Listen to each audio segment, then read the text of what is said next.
Stop trying.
After 1 year of laying dormant, catchers from all around the world have gathered here today for a chance of glory and for the beauty of performance.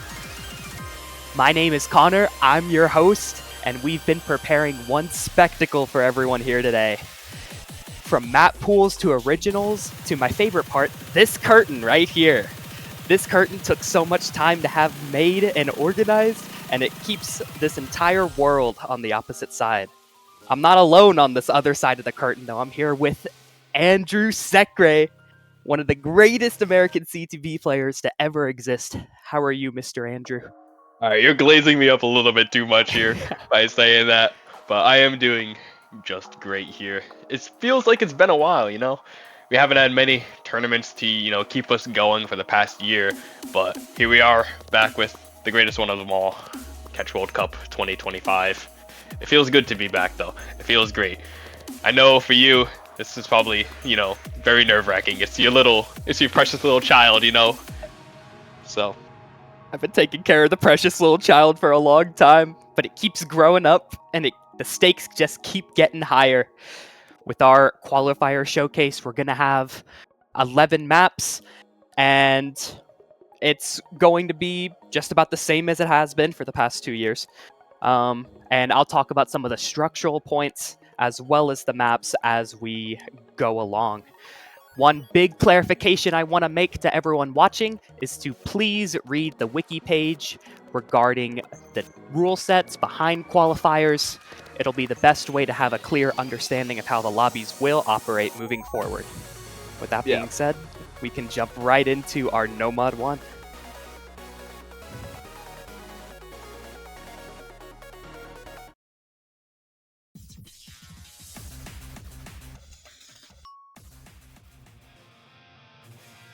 Alright, gonna start off with a Osu original, technically. Minstrel, Today is the Day, a collab by Spectator and Bunray. Surprisingly enough, we haven't seen a ton of collabs from them, despite their map styles really going so well together here. But overall, it's one of the collabs that you really think would have happened a lot more, like just between the two of them, because they've been around for over a decade, both of them, right? But you don't have many collabs between just the two of them. Usually you throw Ascendance in there and you call like a mega collab, throw in Rakma, that's what usually happens. Yeah, this guy knows.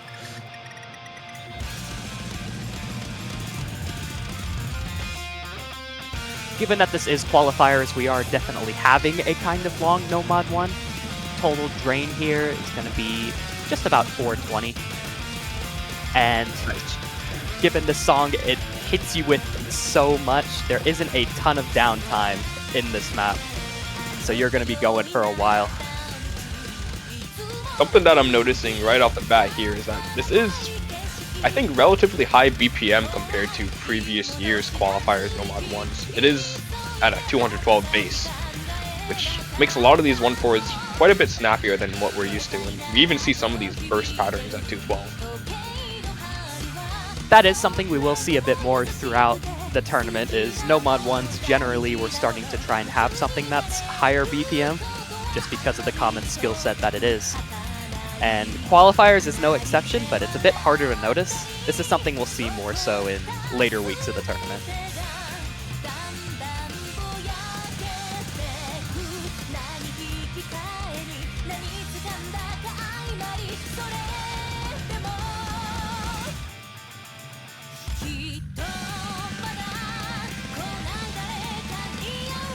Yeah, have quite a bit of drag streams here, introducing the Ki with the wiggles and softer anti-flows introduced here. And not many people use those kind of streams anymore, and it makes me very happy to see them again. Also, a lot of these 1/4s are very snappy. When you have the 1/4 hyperdash into the anti-flow 1/2 hyperdash, those are pretty tricky to get down consistently, especially at a BPM like this.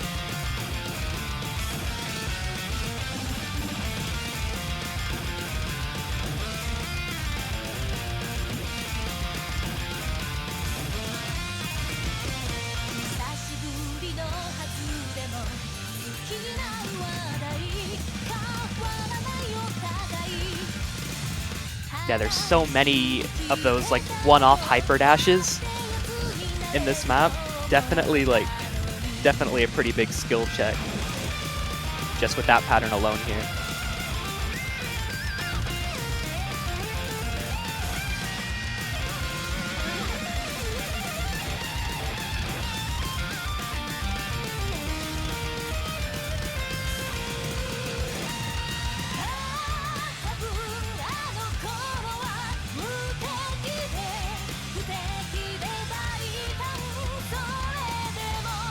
Also, is it just me? I noticed the AR, I'm pretty sure we have OD listed at the bottom, which should be changed to AR, but I'm pretty sure it should be AR 9.8. Is that right?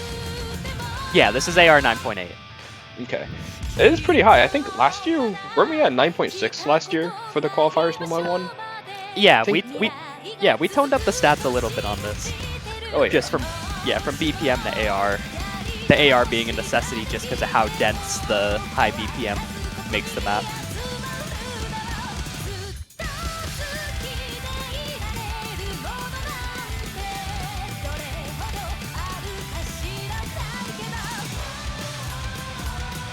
There we go. Now we got the CS and the AR on the bottom. Boom! It's like magic. The power of the curtain. Yeah, I wonder who's behind the curtain.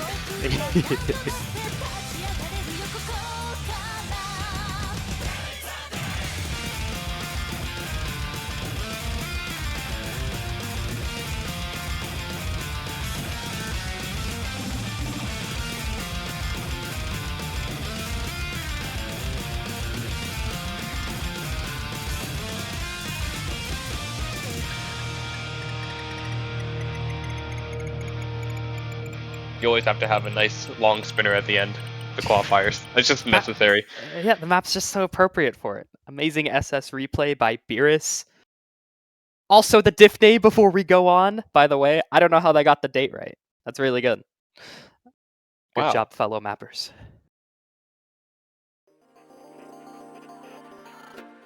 Okay, No Mod 2 gonna have Co-Generate Fractal mapped by Rusty. Gonna be a similar BPM to No Mod 1 actually. I think it's the exact same.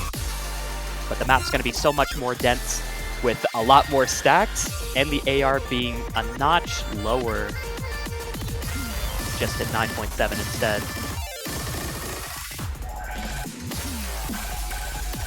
Yeah, you can already see in this one a lot more burstier than the last one. We actually have more of these 4-note wiggles rather than the last one mostly focusing around 3 notes at a time.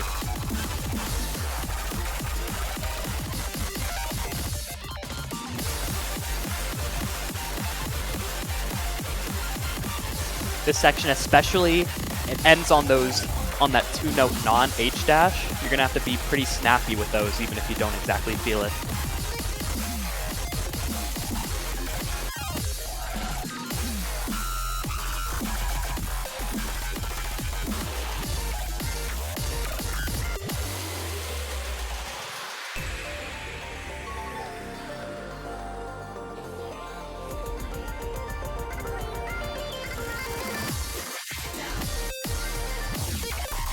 Oh, and I did forget to mention once again, this is technically another original made for Osu, the test tournament.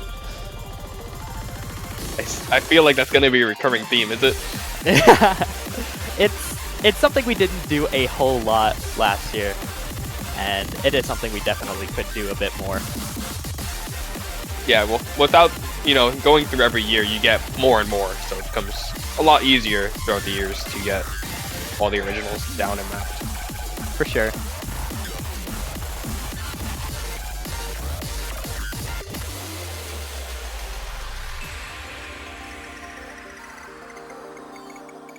Another spinner. Andrew has caught the theme.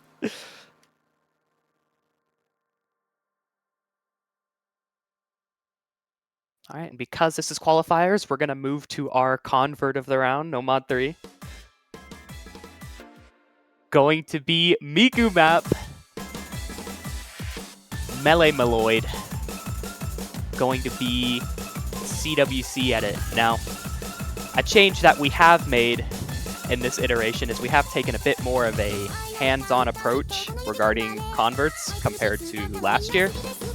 Having a lot more people take a look at them and make necessary modifications to try and avoid really harsh patterns that would be considered by most to be RNG. Trying to get those out to create a fair experience seemed to be like the most viable option for us after last year. Now, how far is the extent, would you say, that changes would be to give everybody a bit of a clearer picture? I think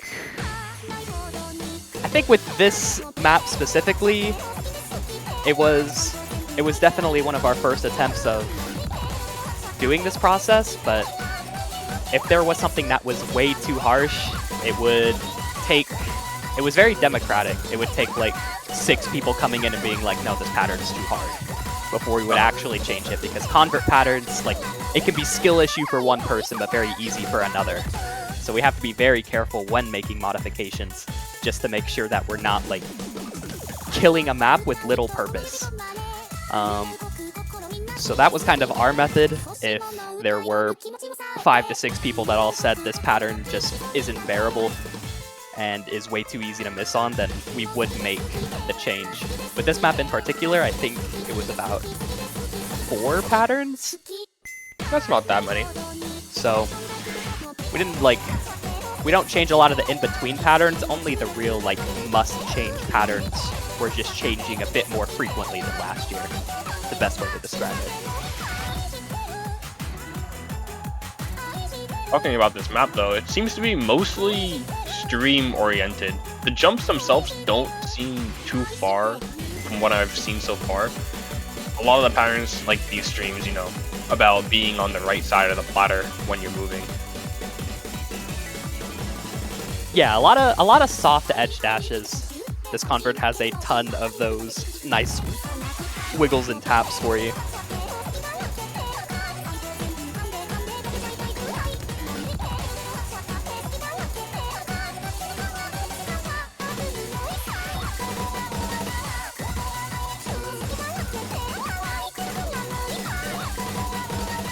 And because this is modified, we did receive explicit permission from the original mapper as well, and this will be uploaded by AFB.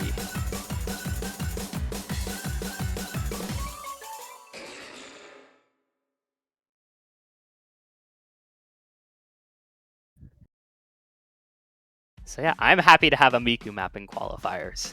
Gonna move on to Crowley Hidden 1. Jiraiya, risk, risk, risk. Keep gambling. It wouldn't be a World Cup without a Crowley Hidden 1. Now, luckily speaking, I know the diff name is Keep Gambling, but this map is not RNG. There are a lot of those large dashes in between these streams to keep you on your toes. As well as what you'll see, the occasional kind of crazy stack.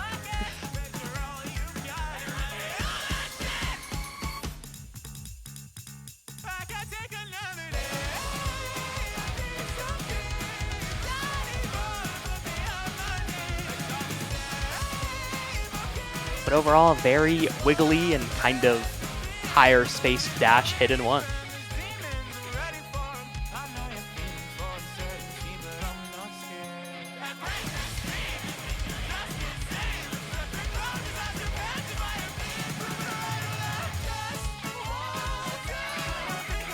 Also, I gotta say, I gotta thank Crowley for mapping this. This song has never been mapped on OSIN.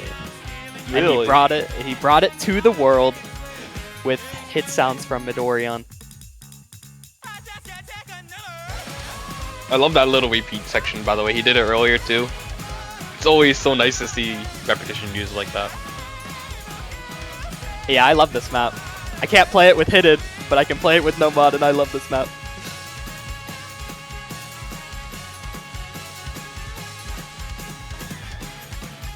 Ooh, there was some little 116 doubles in there mixed in as well.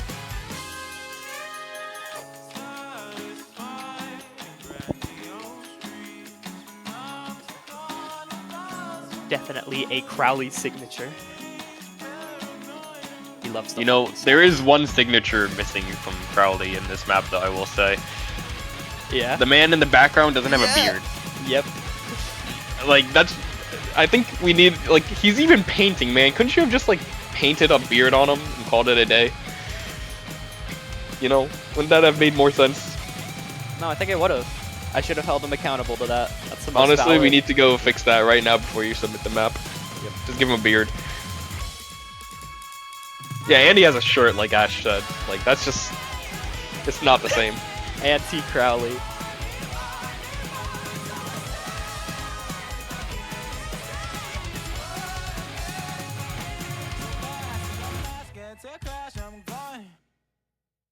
This one is really long, though, it feels like.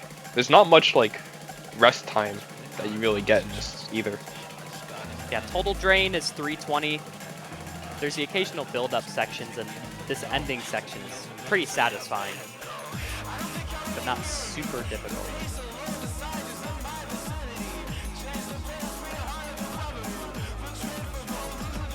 So that wiggles a little bit.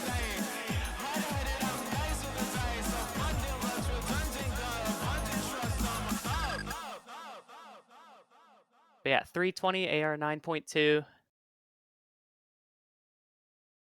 And thank you for the background criticism. I'll forward it over.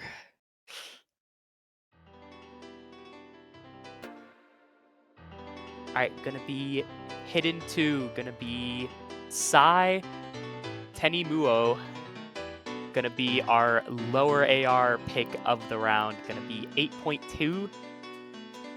And at least for me, being this, okay, it's gonna sound biased, but this is one of my favorite FDF maps. Really? That's a pretty high bar, I feel like.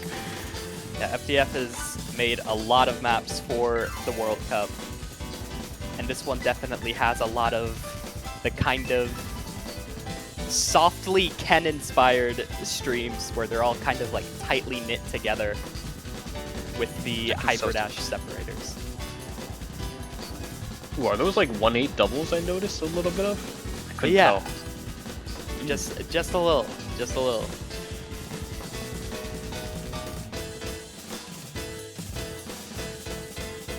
Just like a lot of these areas of like soft precision right here. We have had Fob come on as a map pool selector for this tournament, so the bar that Hidden test has changed quite a bit. We're wanting to move away from simply testing having a map be at lower AR and actually be able to read patterns at a lower AR. I will say though, this is still very mechanical, I'd say, especially for a Hidden 2. Yeah, it has the tightly knit patterns paired with a lot of these kind of wiggle shapes as well. Oh, like even that stream, there's gonna be so many people who miss on that little stream.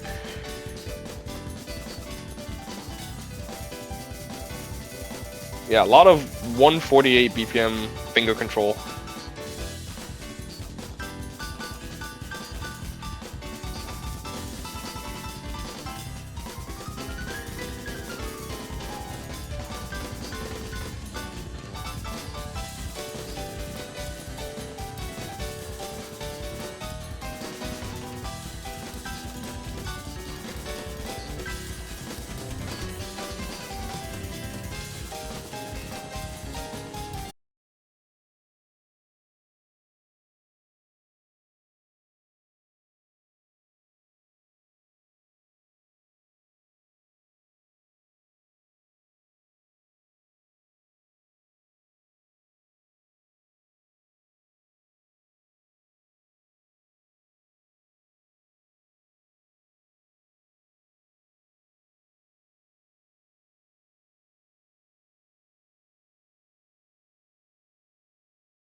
and we're going to see the mix of the second PI more so in the last PI.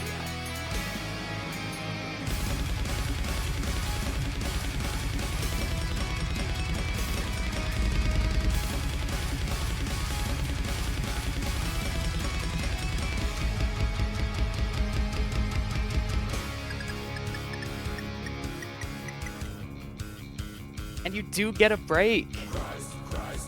But I think that's like the first one I've seen all pool. I haven't been counting, but I think this is second. No Matsu. Yeah, there has been one more, but it was also very short. Oh, somebody's missing. Somebody's missing here. Somebody is missing here several times. I already feel it. Somebody with the FC run is just shaking right now. No, if you're missing there, I don't think you have an FC run, sadly.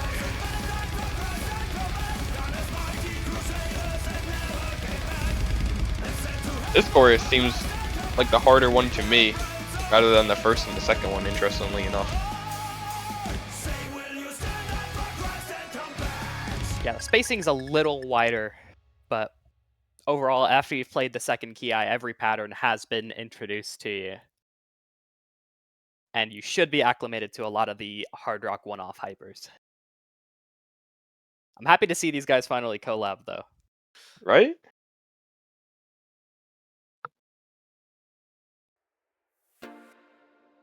Okay, Graham versus DJ Genki for Psychedelic Nova Trinity.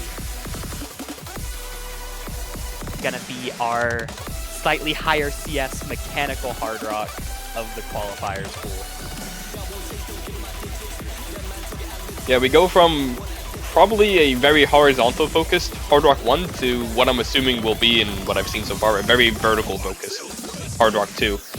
Just based on how Dust maps, very vertical usually in his mapping style. And you can already see that it's a lot more vertical focused than the previous one. Gives a huge difference in the feel. Yeah, definitely a lot of like half dash shift element here. And I think the verticality does help with the overall tech balance, since this is also higher CS as well.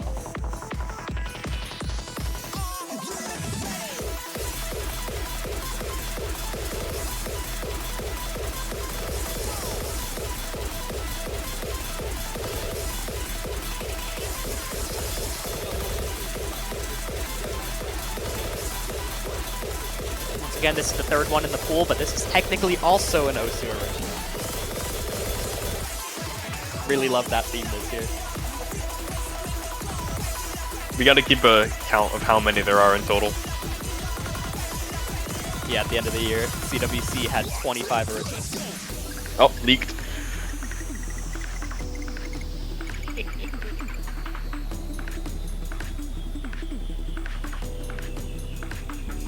Not technically a break, but might as well. Yeah, it's a nice little farm section. Then you get back into wiggle streams where usually you probably shouldn't miss in here, but it's so easy to just get caught out.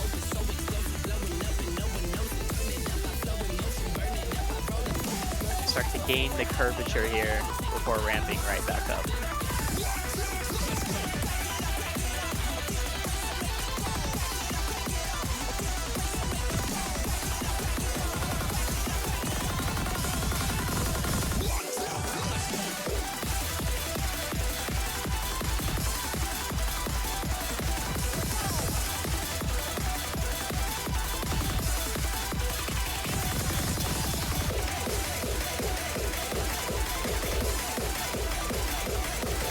Gonna see the kind of like turnaround hyper slider introduction here in our last section of the map.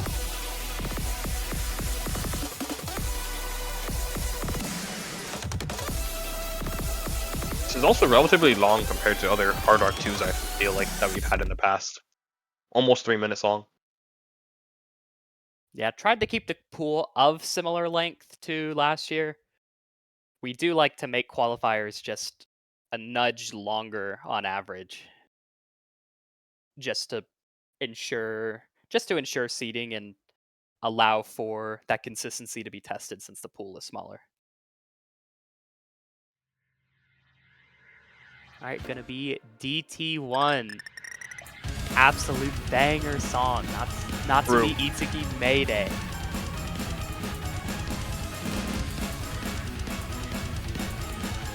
Yeah, this one's going to be mapped by probably one of the most known DT mappers at this point, Verdi.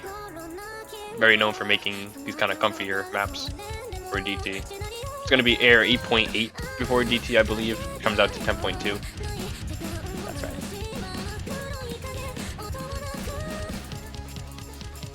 Yeah, map being at that rain level for DT.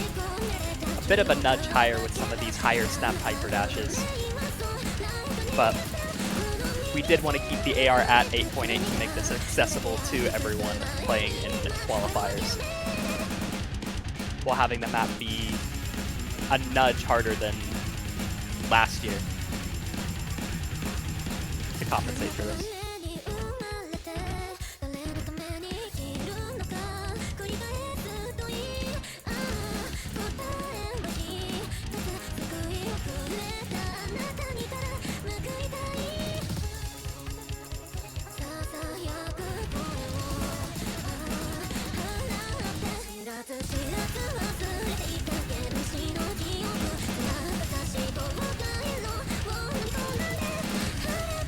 Verdi is one of those mappers that can always be so consistent with his style to make a map that's so aesthetically pleasing and also just flows so well.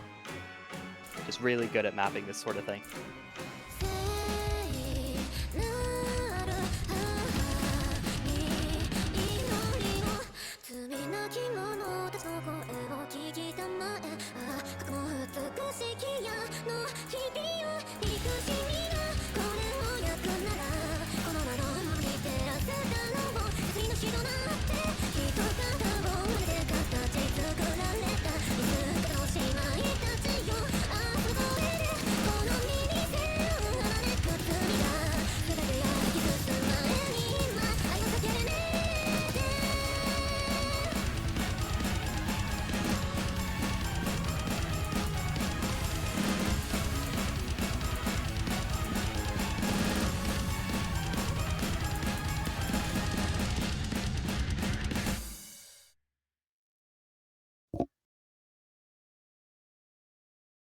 All right, that's going to be our DT1.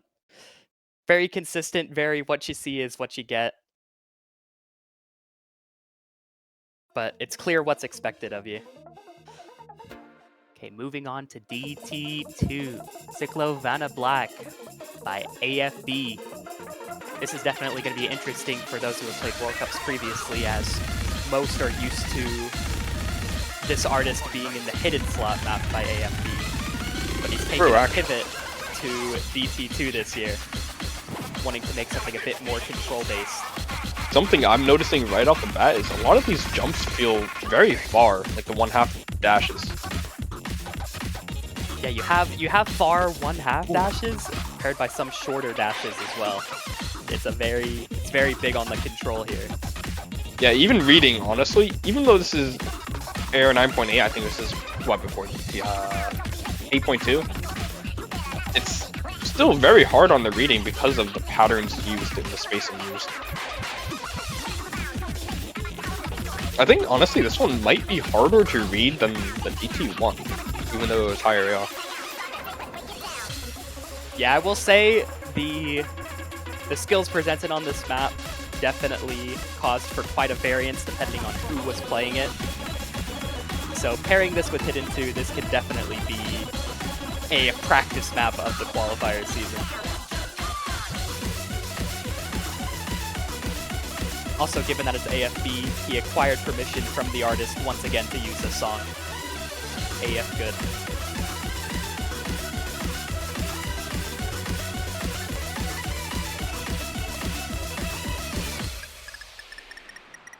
That was also very fast. Wow. It's like I blinked and it was over. Compensate a bit. Very difficult map. It's the same throughout the entire duration, but the duration is pretty short. And I can't believe it. I feel that way about the qualifiers map pool. I blinked and it was over. Now, yeah, honestly. With qualifiers in particular, as I iterated at the beginning, please check the OSU wiki page for CWC. Scroll on down the rule set for any questions you might have. I'll give a brief overview here with what will be going on during the qualifier lobby. Essentially, going to be all teams will play through this pool, and they'll be able to play twice at their designated time, and the team's best scores will be used. And each team must have 3 members playing a map. A 3-minute break is offered between the first and second playthrough, if you choose to take that. And all teams have to play in a separate room. Don't try to schedule with anyone else. And the scoring system we will use is percent max. And I'm not good at math. I will, once again, tell you to check the rule page and it will explain it to you if you want to know exactly how your scores are weighed against everyone else's. Now, we do have a lot of teams this year. I'm sure everyone knows and has seen that going around. Only the top 32 will be able to advance. So do your best out here in these qualifying lobbies. It's going to be very exciting to see what teams are able to put their all and make it to the grandest stage. I know last year we had Iceland in particular being the most notable, but this year we definitely have more contenders due to how things turned out. So I'm very excited to see how that goes. Yeah, we have so many more teams. I think this is probably, again, a record amount of teams. And also, I think we had a record amount of signups as well, since the COVID years, where, you know, obviously those numbers were a bit inflated. I'm pretty sure we even broke the record for that as well. So huge shout out to literally everybody who signed up this year. Yeah, I can't tell you how excited I was personally upon seeing it. It was amazing to see how many people signed up. So yeah, thanks to everyone for joining the main event. That does it for me behind the curtain, joined by Andrew. Thank you all so much for tuning in, and we'll see you next week. I do have one more thing to say though before we head out, is that in approximately 25 minutes there will be a showcase between the 2 Italian juggernauts, not on this channel, but it is one of the big catch events that is happening. So make sure you go check that out. I believe it will be on the Custom All Osu Twitch channel. If you play catch, you probably are familiar with it. Make sure to go check it out. It'll be between Kame and Arma. Nice little show match hosted by Trigon, one of the poolers this year. So make sure go check that out after this. I think that'll be all now. You can go finish with your little going behind the curtain. Yeah, I'm excited for that match too. It's been building up on the catch Discord for a long time. So yeah, that does it for us behind the curtain. We will be back in a week's time to give the results, as well as round of 32 map pool showcase. See you all next week.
Well, hello everybody, and welcome back to the OS Catch World Cup 2025. We are here with another stream, the second stream of this year's edition for the qualifier results. Very, very exciting and anticipated. And the round of 32 map will showcase right after. I am Maito, and I am joined here by Realmas and Hypnospiro. How are you going? Hey, Hello. doing well. Very, very excited for this one. I think we have this year a very exciting CWC ahead of us. Many stacked teams, many teams who were not here the previous years, who made a team this year. We have way more participants than usual. So these qualifiers have been, a big battle for everyone to just get in the top 32. So we have a lot to cover on these reveals. Yeah, it's very exciting. A lot of big names coming back and a lot of big names staying, so should be a very, very entertaining tournament. But we have the qualifier results before we get into the actual tournament. Yep. We sure do. And I think we're going to be jumping into that in just a second here to see. I assume the first team down the bottom, unfortunately, is going to be Ukraine here. Yeah, Ukraine will be last place this year in these qualifiers. For these teams, you're just happy that they were able to make a team, simply. I believe Ukraine hasn't really had a team in the past 2 years yet. Their last participation was in 2022. So just the fact that they were able to make a team and be there for the qualifiers is an accomplishment in itself, I believe. So congrats to them. They did not make it this year, but it's good on them for trying. Yeah, there are a lot of bigger Ukrainian names missing from this team that they would have liked, but as you said, it's great to have seen them here and that they actually made a team. Not everyone has been able to. Yep, for sure. And amazing to see, Seed 44, we have so many more teams than last year. It's just great to see so many people trying out this year. But that will be our first team as we move on to the next one here. It's going to be Switzerland. I guess we'll move through these a little faster, as it's unfortunate to but they are quite a little far down. But another team here who tried their best, but wasn't quite enough. Yeah, a mix of not having a full team and their best players not being in the best environments to play. But That just is like very Ukraine, true. great to see them. Like, If you know, you know. With this one, I think there was a marriage honeymoon situation going on with some of the people playing for this one, which is pretty interesting. yeah, Internet Cafe in Curacao, I believe. Wild stuff. Good on them. Yeah. So I think Alright. we're going to be moving on to see the 42 then, which is going to be Lithuania. Yeah, and it's another 5-man team, not a full squad. Seeing them get top 40 though on Hard Rock 1, so some bright lights here, but unfortunately not higher than 42 this year. Yeah, and I believe it's Lithuania's first participation in CWC, so congrats to them for having a roster. Maybe the scene in the country will grow a bit. They already have some decent free-G players, but maybe over the years it can improve. But it's good on them for having a team already. But that's 42 for this year. And we'll be moving on to 41 then. Yeah. Which is Bulgaria. Placed 35 last year. Slipped down a little this year, not able to quite man up the same. Few good signs. Nice score on No Mod 3 and other hiddens. I feel like as we continue on, those hiddens may play quite a part in seeing some teams boosted up or not. So maybe a little bit of foreshadowing there, but Bulgaria at our 41 place here. Man, we have to go through so many Yeah, before we can even get get to the actual qualifiers. Small note about Bulgaria. Last year, they were essentially last place in qualifiers. Not technically last, but there was a team that did not participate behind. So they were essentially last. So them not being last this year is improvement compared to last year, even if the placing is a bit lower because of the number of teams. But congrats to them still for improving. Yeah. Completely agree. And I think we can move on to seed 40 here, which is going to be Portugal. The first 6-man team, I believe, that we see here. Yeah, and it's good seeing them again, because same as several of these teams, it's a country that did not really have a team for the past 2 years. It's only their third participation, so it's good that they are able to just have 6 players and form an entire roster, even though last year and the 2 years prior they did not even have a team. So good on them, but not this year. Yep, and that will be Portugal moving on to the 39th seed. Will be Latvia, who did qualify last year, I believe, which was pretty impressive. Not quite able to do the same this year. The competition, the amount of effort put in from just so many people has really risen the bar, and Latvia fortunately not able to do that, but some nice scores, especially those hiddens. Definitely some nice scores, and Latvia missing some of their big names in Seltusha and Saruki definitely plays a part as well. But as you said, the competition is stronger this year, and that is showing in a lot of teams here. Latvia no less. Yeah. Yep. So we're moving on to seed 38 then. It's going to be Estonia. Their neighbors, and yeah, last year they did wait, I'm not exactly sure. Yeah, last year they were seed 32 exactly. They barely made it this year, as you said, with the fiercer competition essentially, and just many more teams. A lot of these lower seed teams just cannot really get to the 32 bar, and that's going to be the case for Estonia. Still a 6-man roster. They have players improving and who are being seen more and more in the community. We're seeing some of these names a bit more, which is very nice, but still just too much competition this year. They're not really able to make it. Yeah, it is unfortunate, but it is great seeing them back to at least participate once more. As I think we can move on to seed 37, and it's going to be Greece. Yeah, Yep, Greece. Yeah, go ahead. they didn't. I believe have a it's team last Greece's year. first participation ever in Catch World Cup. Oh, really? Wow, that is impressive that they were able to get a team here. Of course, again, really cool to see so many countries be able to actually make teams and really try their best. So awesome to see that participation, but it means that so many more people miss out, unfortunately, and that is the case with Greece here. Yeah. Good signs, a really nice DT1 score, actually, placing 27th there. I was going to point out the DT1, a bright light in their scores as well.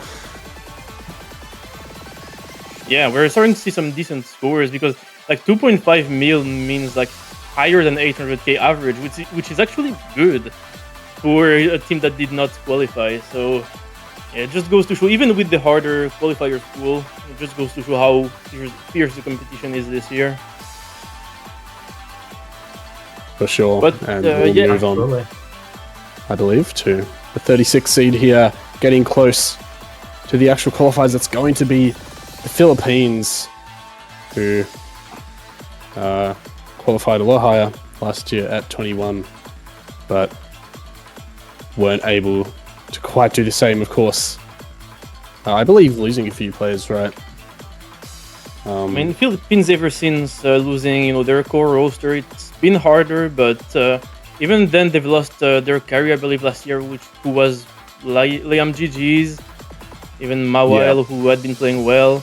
So some lost players, and it shows in the results, unfortunately. But yeah, only with 4 players, still decent performance from them. Hoping to see them improve again next year. Hopefully for qualification, maybe. Yeah, strong country. Definitely have the prospects to do well in further years, but not to be this year as we move on to the 35th seed, which is going to be New Zealand, who do not qualify like they did last year. They were 28th, I believe. Hurts me a little. I'm pretty close with these guys. They tried their best, but they did do a little bit of trolling, but really nice hidden scores, it has to be said. Yeah, for sure. The hidden scores here are very good, especially that hidden 2. And it is a shame to see them not qualify this year, but I mean, again, it's just a testament to how strong the entire playing field is this year.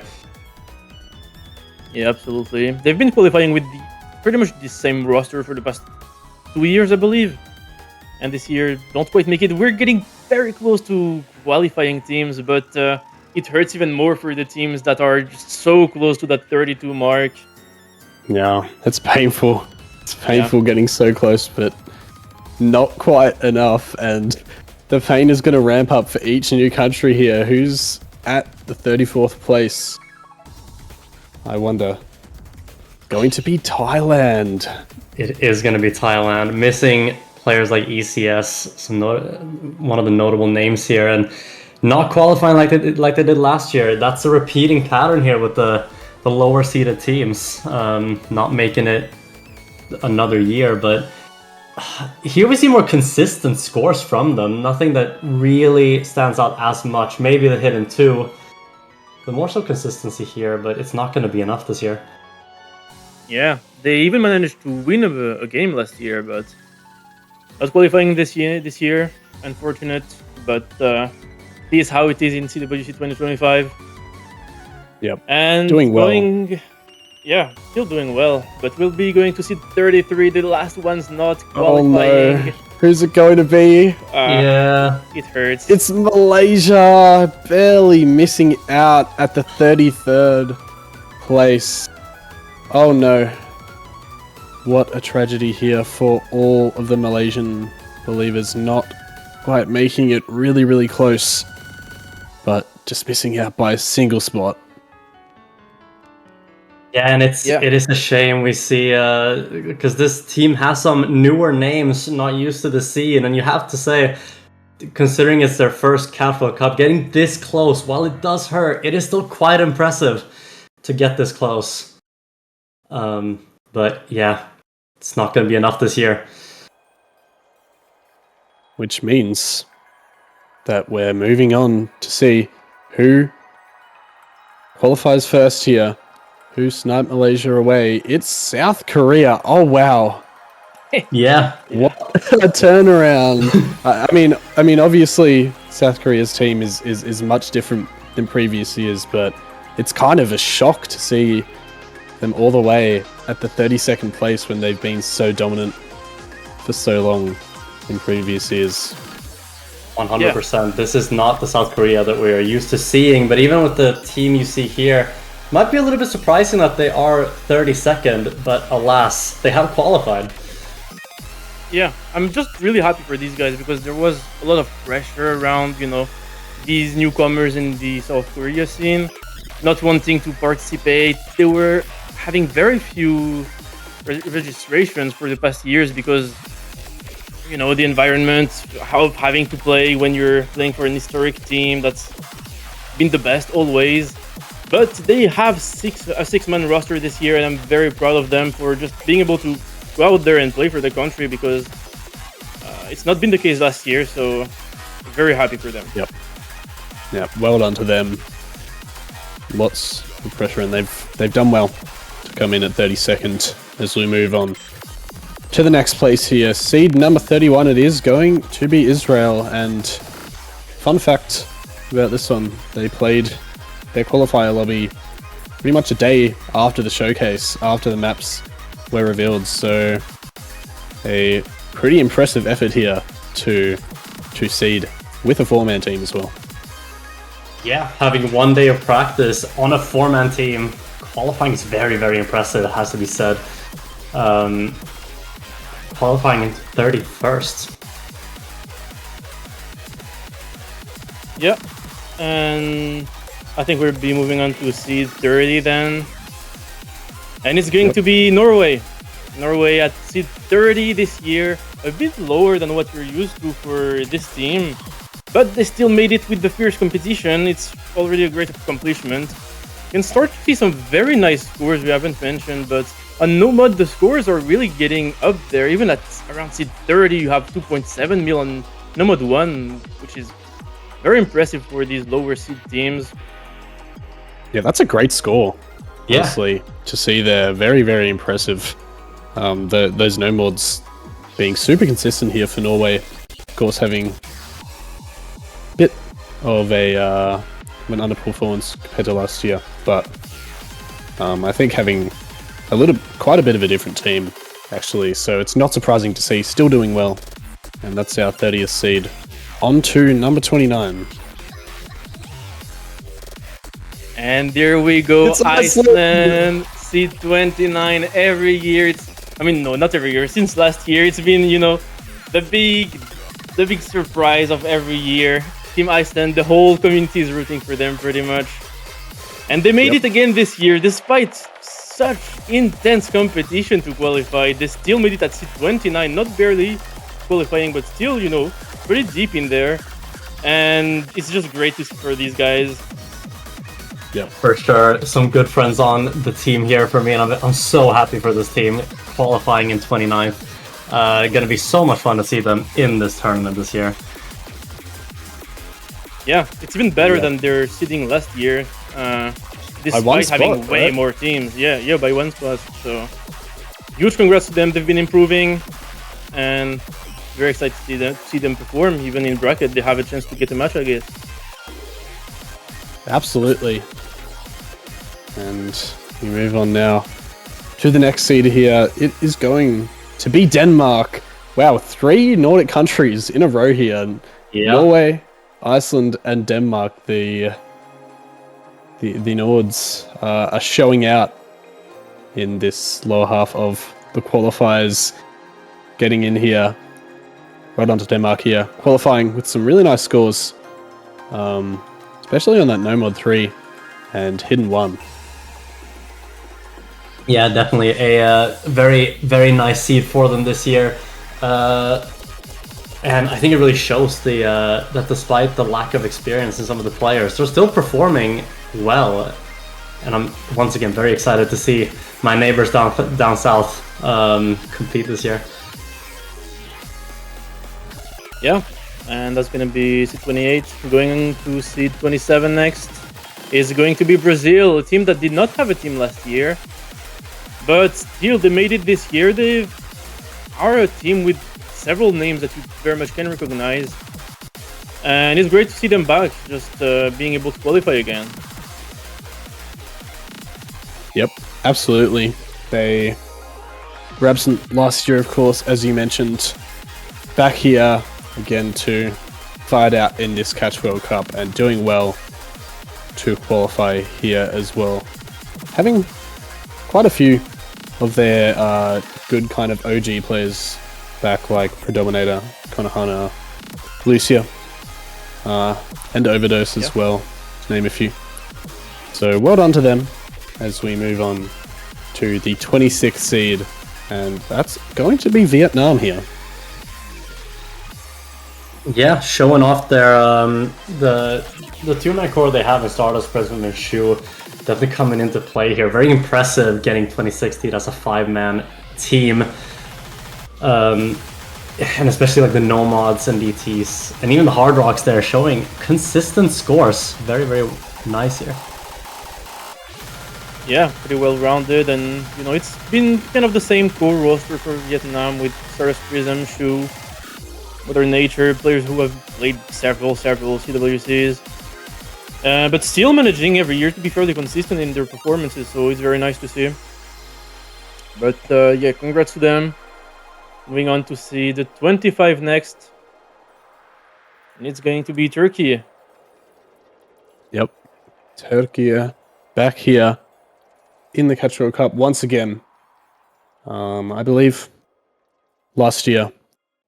Seeding at the 27th place, so improving a little bit on their performance from last year. With some nice scores, especially Hard Rock. Really good Hard Rock scores there, 22nd and 23rd, as well as DT. So definitely a team to watch out for those. Hidden's falling a little behind, but still a nice performance here from this Turkey team. Yeah.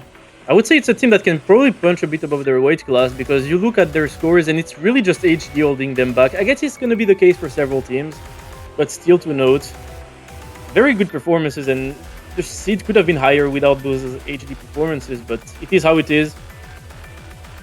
Definitely. It's going to be very interesting to see them in the first match, and I think we can move on to seed 24. And that's going to be Spain.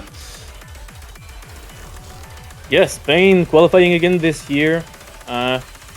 They've been qualifying for the past 2 years, which is very nice to see. Last year, they even managed to win a game in bracket. Because to be fair, they have a very solid core roster. They really haven't lost any of their, core players. It's mainly Sprint, Alipe being able to play a lot of stuff, and then third player always being a very nice feel for the team. And they managed to play kind of everything. You can see the difference with teams like Turkey, who are a bit more, they have a clear weakness. Spain doesn't really have that. They're a bit more polyvalent, they can play everything, and it's definitely the type of team that's very scary to face in the bracket, and we're entering the, kind of the stage of seedings where every team has the potential to win their first game in bracket. Maybe not their first game, though, but they have the potential to all win a game, I believe. Yeah, 100%. And yeah, going to be a tough opponent to come up against here. Such a consistent team overall in terms of the mod pools, so showing off what they're made of at seed 24 as we jump ahead to the next country, which is going to be Hong Kong. An old giant back once again. They didn't team last year, but up yet again to the 23rd seed. Yeah, Hong Kong is a team that has had their golden age around, from 2017 to 2021. They always placed very high. It was when they had players, like Auto LS playing, Auto Fanboy playing. Ever since then, it's been a bit harder for them. But this year, their roster is pretty exciting. You have Latifa Sama coming back, one of their core roster from back then. And another player I'm very excited for is Little Pig God, who is a player that I've seen play very well in tournament and even, in solo play. Very excited to see this roster in action because I believe they can definitely perform very well, as you can see from some of their scores on the map simply. Absolutely, and I should also point out, don't let the rank fool you on My Angel Auto. Very, very, very good player who is going to be very important for this team. And with that, I think we can move on to seed 22. And it's going to be Australia. Yep, Australia here. Seeding 19th last year, 22nd this year. So a little bit of a fall, not too much. With a little bit of a different roster as well. Nene Sakura coming in for Beerus, I believe, in Telecrons. Not here as well. So a little bit of a swap out. Still a pretty solid team, especially on that hidden one you can see there. Their No Mod 1 score being very solid as well as Hydra on DT2. So pretty well-rounded team overall, I would say, which may be a bit of a, no bias dark horse bracket, if I do so say myself, but we'll move on to the next seed here. And it's going to be Taiwan qualifying at seed 21. Taiwan, who's a team that you're used to seeing around that middle seed, middle of the bracket. Always very consistent team in early rounds, and it's gonna be the same this year. Their seeding is a bit lower than usual. Last year was 15, 21 this year, which means that they're gonna have a bit of a tougher bracket, but still they're a team that absolutely has the potential to perform in early rounds, thanks to their consistency. But yeah, the roster is a bit different. I don't think it's much weaker than before. They still have their captain and carry, the Dodoebi, now renamed Oik, who's going to be very consistent throughout the whole tournament. But yeah, very solid team. Will be scary early rounds, and we have to see what they're able to do next. Absolutely. And with that, I think we can move on to seed number 20. And it's going to be Singapore, who has Haeyang CTB back, among other big names here. Yep. Yeah. They have improved a pretty significant amount. Last year, they had a heartbreak, missing out on the qualifiers by just one place, but they're back with a vengeance, up all the way to seed 20 here with a really solid team. A few players coming in, like you said, Haeyang, which is a pretty crucial inclusion, and a player to look out for, McButt as well, who is coming in for the first time and one of the fastest improving players that I have seen. So it'll be interesting to see what this team can achieve. Yeah, nice to see them again. And we'll be moving on to seed 19 then. And seed 19 is going to be China. A bit lower than last year, but still, it's a team that last year people didn't expect to be placed that high. But this team is surprisingly very solid at these mid-tournament pools. As you can see from the results in qualifiers, their scores are very solid pretty much all around. Can we talk also about the 2.9 mil being seed 17 on Nomad 1? Yeah. What are the Nomad 1 scores going to be at the top? I'm scared. Yeah, I'm very interested in what that's going to look like. But what I want to say about China is that they are slowly climbing back to the days of old. While they're not quite there yet, they are showing great signs, and it's really fun to see them perform this well. Yeah, they've lost Nene Sakura, who transferred to Australia, but still they're able to perform very well. Yep. A few newcomers. And it's even seeding above Australia, funnily enough. Yep, that's true. How the tables turn, you know. Pretty close seedings, those two teams. And speaking of seedings, I think we're ready to move on to the next one here. Number 18 will be Colombia, another team who didn't have players last year. They're back yet again with most of their core roster from years past, and honestly are looking really solid. Yeah, definitely. They are showing a lot of well-roundedness here in the different scores. And once again, 5-man team doesn't seem to be holding them back that much. This 5-man team can do a job. Yeah, absolutely. It's pretty surprising, honestly, seeing Colombia at seed 18 is very high, especially given the competition. And like, for a fun fact, Colombia hasn't won a game in CWC since the first ever CWC in 2012. Always been either out in groups or, you know, out 0-2 in brackets. So seeing them that high and performing that well is kind of crazy and an historical high for them. Yep. Good chance to get that first dub. But I think we'll move on to seed 17, which is going to be Peru. Interestingly, they, I believe, last year, seeded number 10. So dropping down a little, still with quite a few strong players. and looking strong, especially that those Nomad scores. Nomad 1 and Nomad 3, wow. Number 8 and number 6. Yeah, I was going to point that out. Those are very, very, very impressive scores. Definitely a team to look out for when it comes to the Nomads. And I believe, correct me if I'm wrong, that since they're seed 17, they'll be playing against the next team, which is seed 16. Yeah, that is true. Yeah, so we're going to have the first confirmed matchup after this. But yeah, those Nomad scores, definitely something to look out for. And I think we can move on to seed 16, which is going to be Sweden. My boys back home here. All right, we have Peru versus Sweden confirmed. That is the very first matchup, which I think is honestly pretty scary. Going to be an absolute cinema of matchup, I think. But talking about this Swedish team, maybe I should let you, Hypno. Yeah, so what we can see here is the hiddens here are getting quite strong. Sweden, we do have a lot of good hidden players showing there with the hidden 1, seed 8, and also the convert Nomad 3, seed 10 there.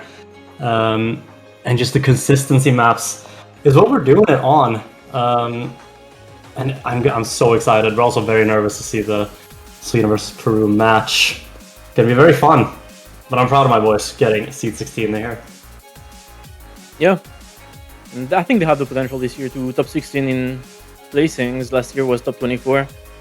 Definitely a very solid team in the early rounds, especially very consistent. The Nordic consistency as usual.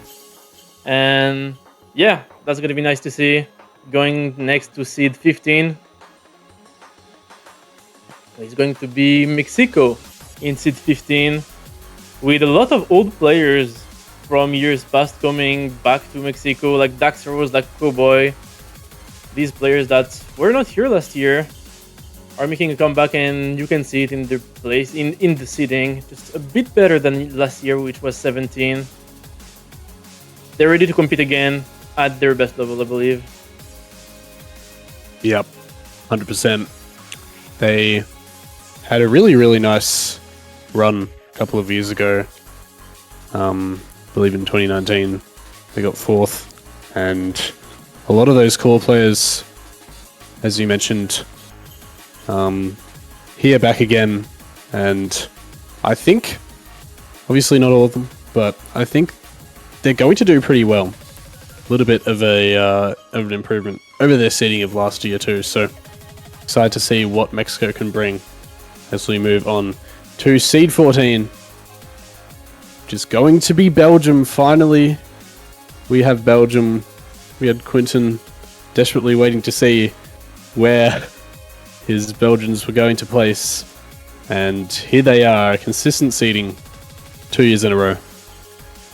Yeah, Belgium going to be playing against China. Going to be a great matchup to see in the first round there. And this is a very solid seed to see from this team. Once again, five-player team. Having lost some players, but are not going to let that stop them. Looking at those Nomad scores, Nomad 1 and Nomad 2, very impressive. Yo, yeah, that Nomad 1 score is is crazy. It's close to 3 FCs, actually. But yeah, very impressive stuff. Belgium, you would say that their roster got a bit weaker, losing Cake Noob and Kofu, I believe, who were very important players to the roster, but still, it looks like from these qualifier results that they will be able to perform pretty much as well as last year. Because Asia keeps improving, just he's still a phenomenal tournament player in Elskefe as well.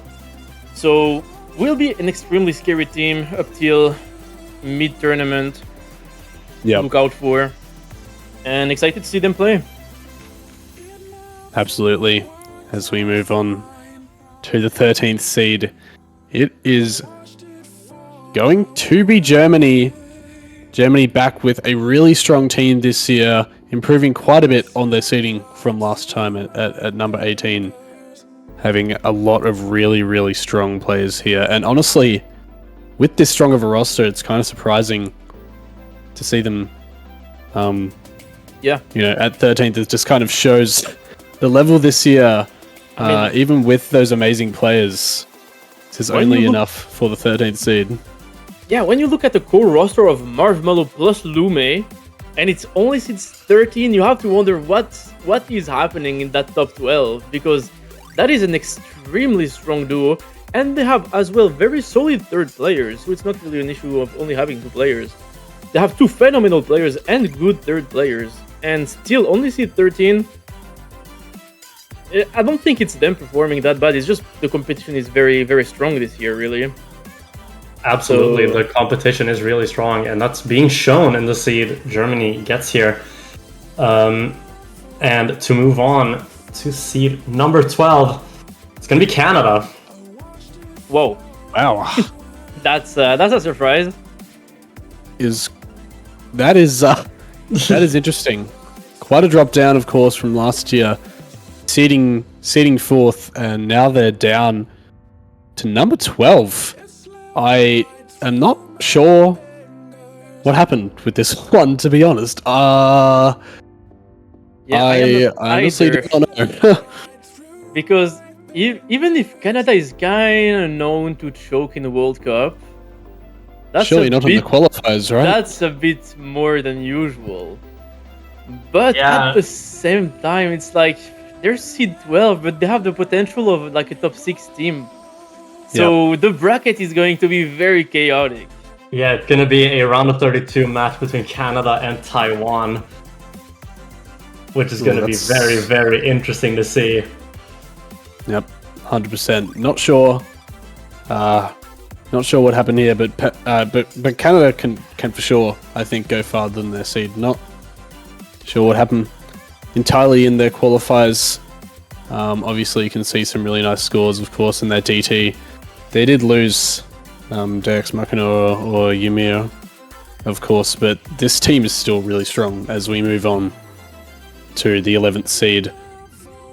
And that is going to be the United Kingdom. They just keep getting better. 16th last year, all the way up to 11th now. And look at those Hard Rock scores. And no mod. Yeah, Wow. very impressive. The UK is one of the fastest growing communities in catch, I believe, right now. Really, a lot of motion going on out there, and it's reflected in the seeding this year, improving every year, even in the placements. Like 3 years ago, they didn't win a single match. Then 2 years ago, they won a match. Then last year they got top 16. And what's happening this year? Maybe they can go for top 12. I mean, their seeding suggests that. And their roster also reflects that every one of their players pretty much is improving every year and have a lot of potential. Old players coming back and putting in the work, like Fab Ninja, that we haven't seen since like 2019, coming back and playing and grinding the game again and really helping the UK. It's very nice to see the UK back Yeah. at their full power.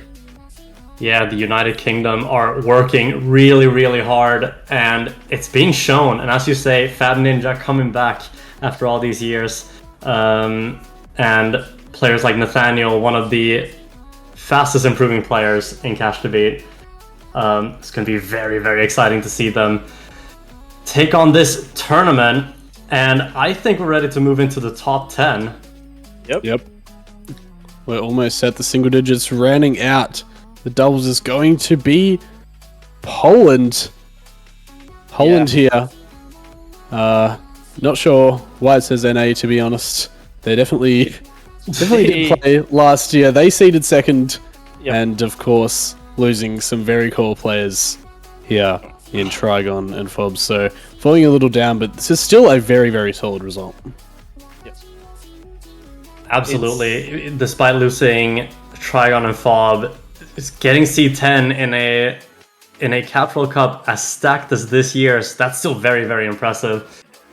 And we see that in just very, very consistent placements on the maps. Yeah, no, absolutely. Poland's a very active community. Despite losing like their top 2 players by quite a lot, they still managed to top 10 seed in a very stacked year, which is great to see. We'll have to see how they perform in the tournament, but I do believe they have a lot of potential to maybe get a bit higher than what their seeding suggests. It will be very interesting to see. It's not full force Poland, but it's definitely still a very strong Poland. Yes, indeed. 100%.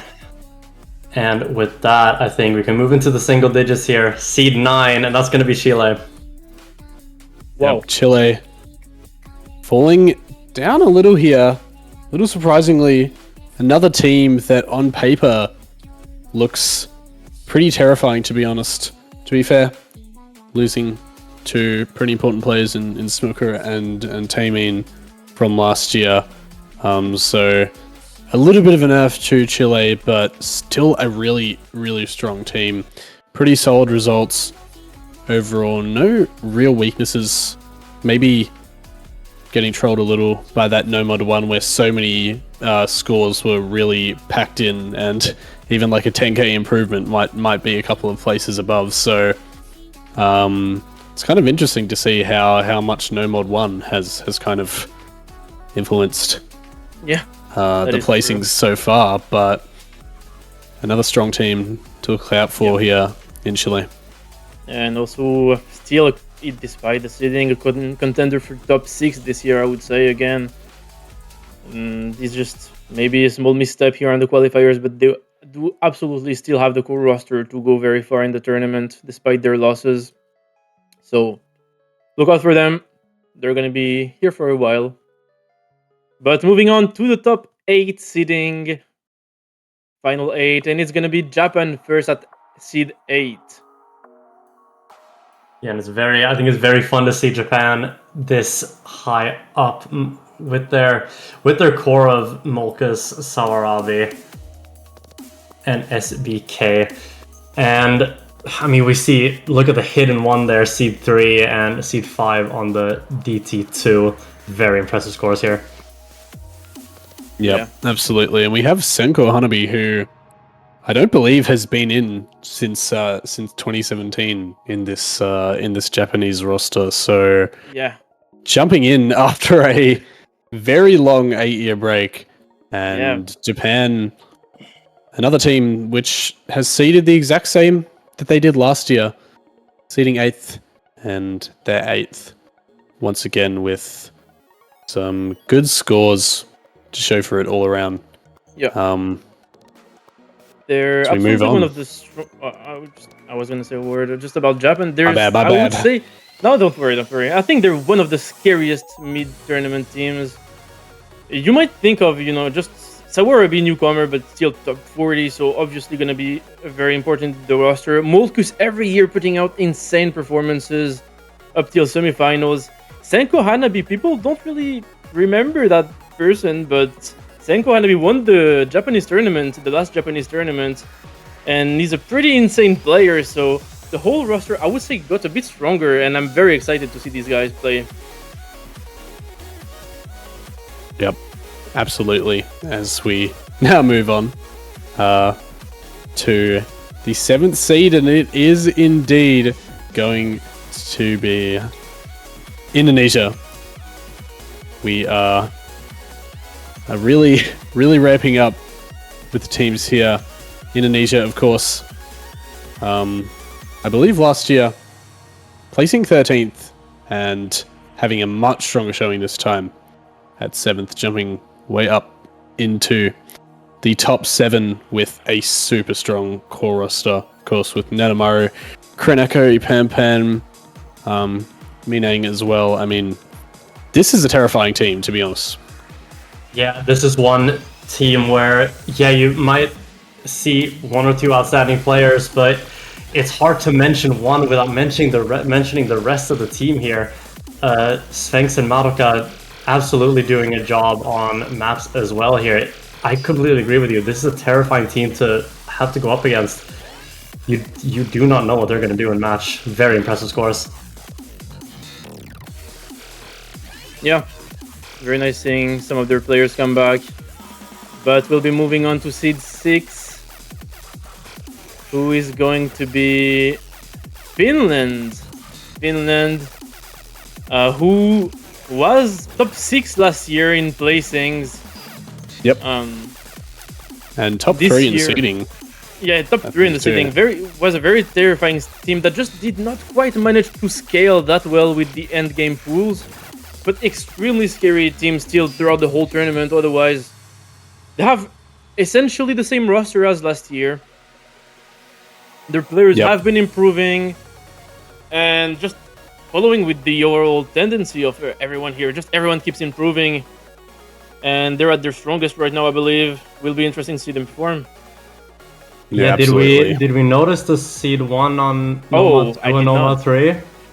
Wow. I did. I was going to mention that is very, very, very impressive, and a little terrifying, to be honest, to see those 2 scores. Honestly, could have seeded higher again, maybe if they could have just improved that Nomad 1 a little more, but of course that was a hotly contested map, which has maybe pushed them down just a little. But yeah, super strong roster, very, very nice team, and we move on to the 5th seed, getting close to the top now, and it is going to be France here. They are back yet again, Realmas. Yeah, France. I mean, if you followed a bit of what happened in France last 2 years in CWC, they weren't so great because most of our top players were not participating. But this year we have pretty much not our strongest possible roster, but a very, very solid roster. Obviously, Tovas coming back to play this year. Electro has been improving a tremendous amount in the past years, especially this year. And I mean, the concern has been France's 3rd player, but I will say do not underestimate the other 4 players on the roster. They're very, very strong. Look out for them because I think this year France has the potential. I mean, like every team in the top 6 pretty much has the potential to go very far in the tournament and even cause some upsets against higher seeded teams.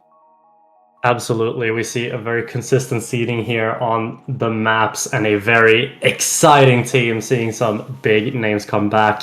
And I think we can move on to the top 4 now. Yep.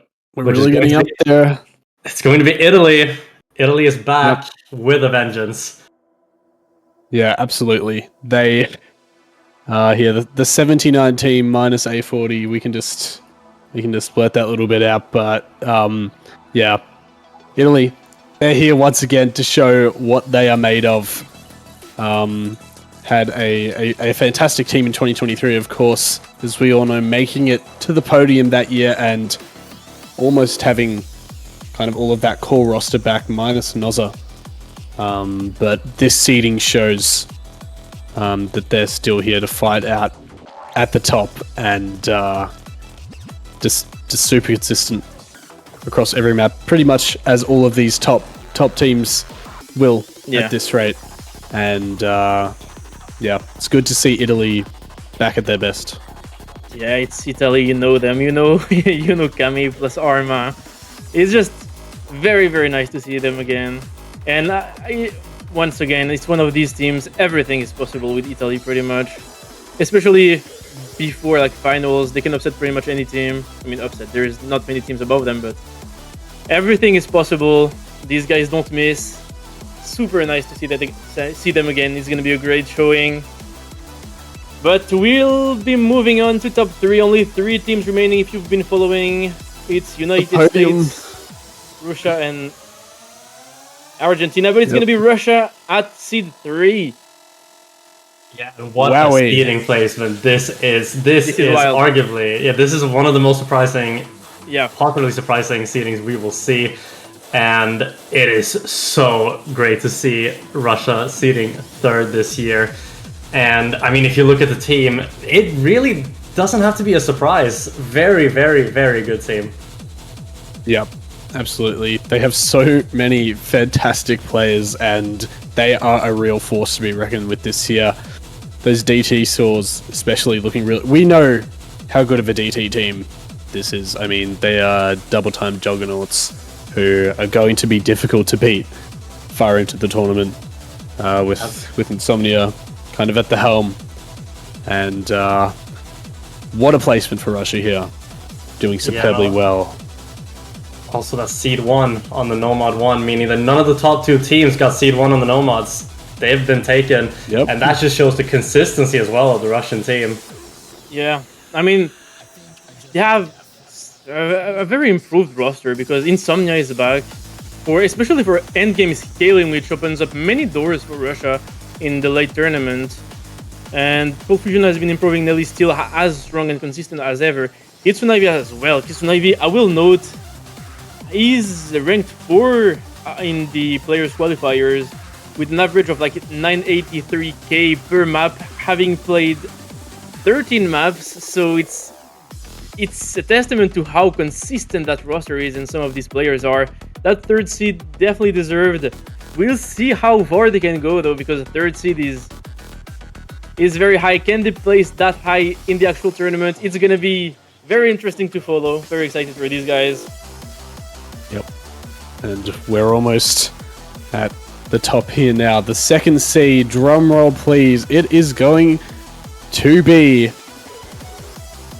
Argentina. They are back with their phenomenal roster.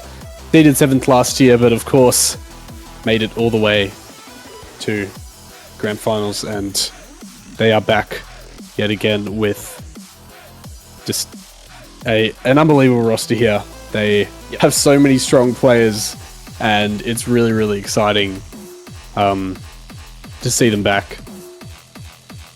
Yeah, Absolutely. the big thing for Argentina has been, it's kind of always been 3rd player, even though Velperk is very good.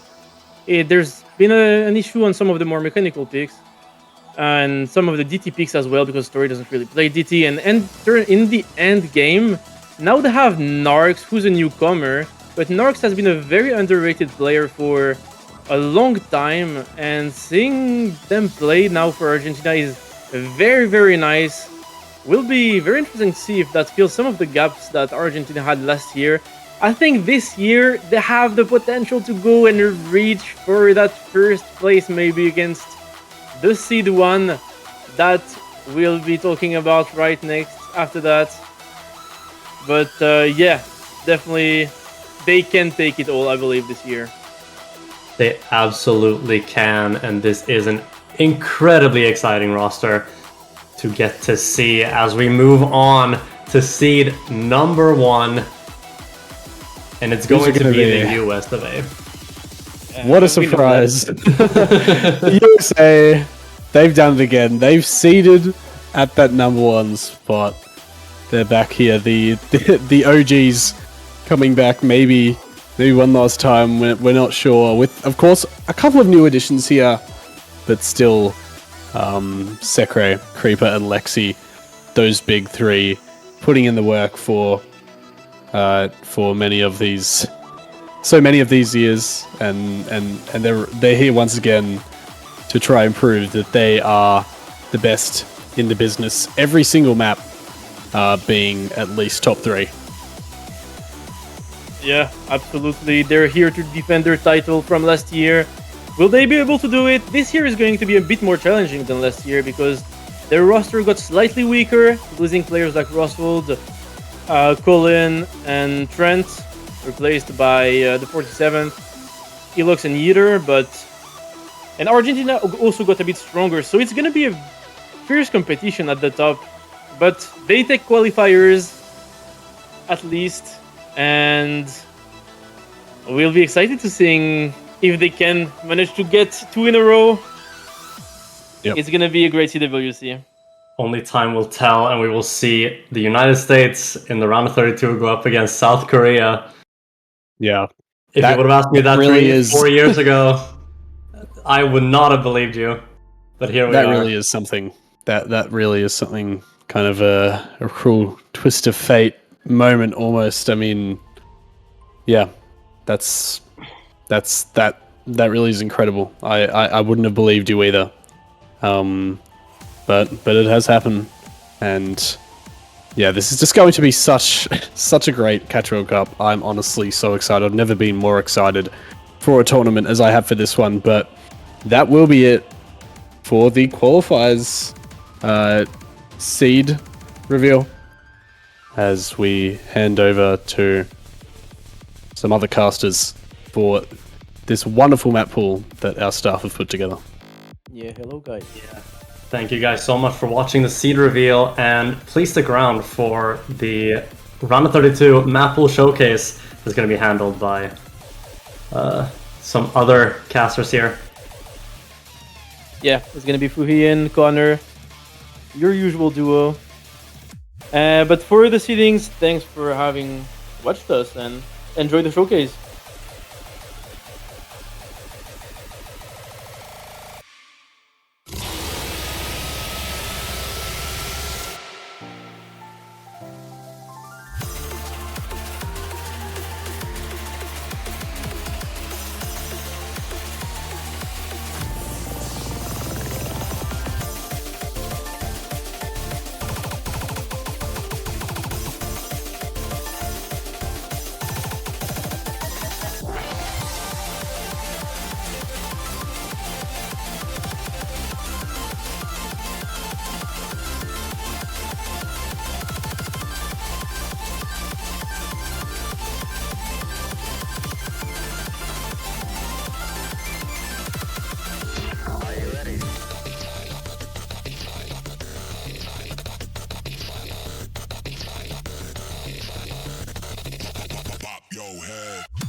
Hello everyone and welcome to the Round of 32 Map Pool Showcase. Coming off the heels of our qualifier results, we can really see just how intense the competition is this year.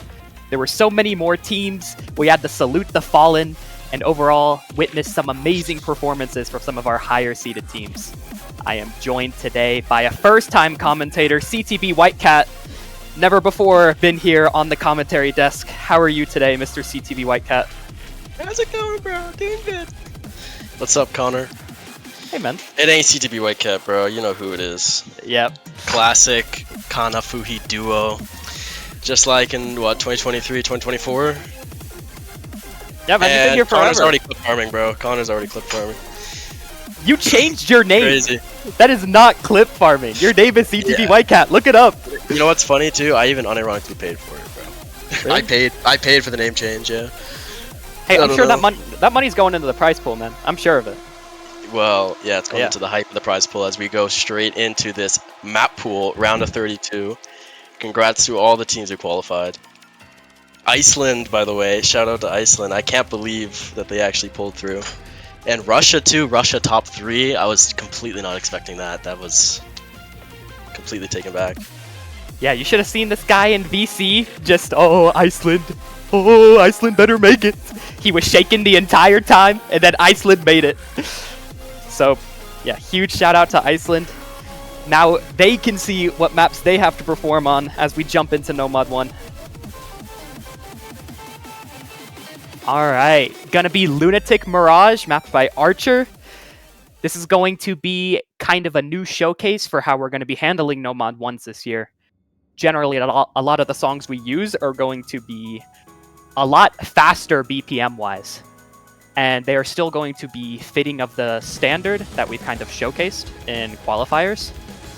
But you can already see with the BPM hitting 211 in round of 32, it's going to be a map that you do have to keep up with quite a bit of one-off notes and plenty of soft 211 streams that you'll have to handle.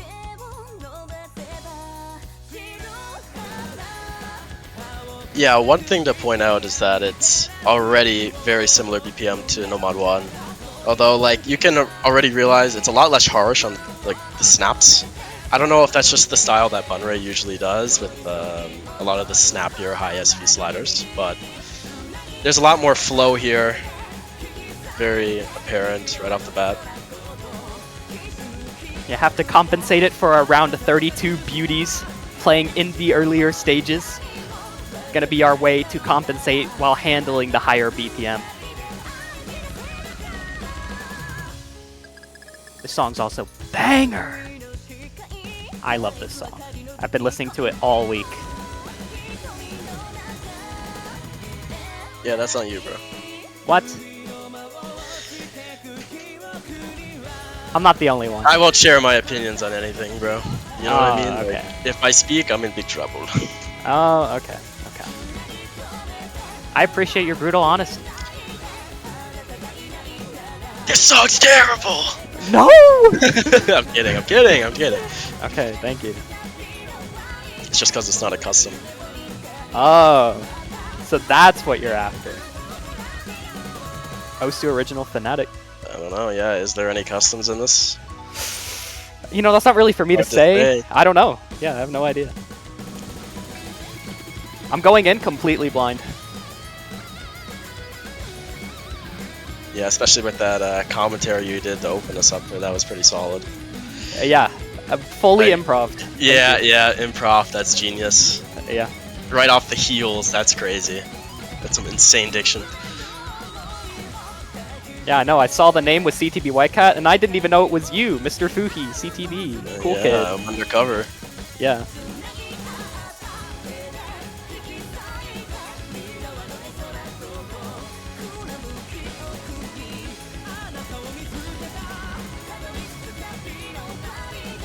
Yeah, I think the biggest, most straining pattern in this map is going to be the kind of hypered one-off notes into the anti-flow sliders.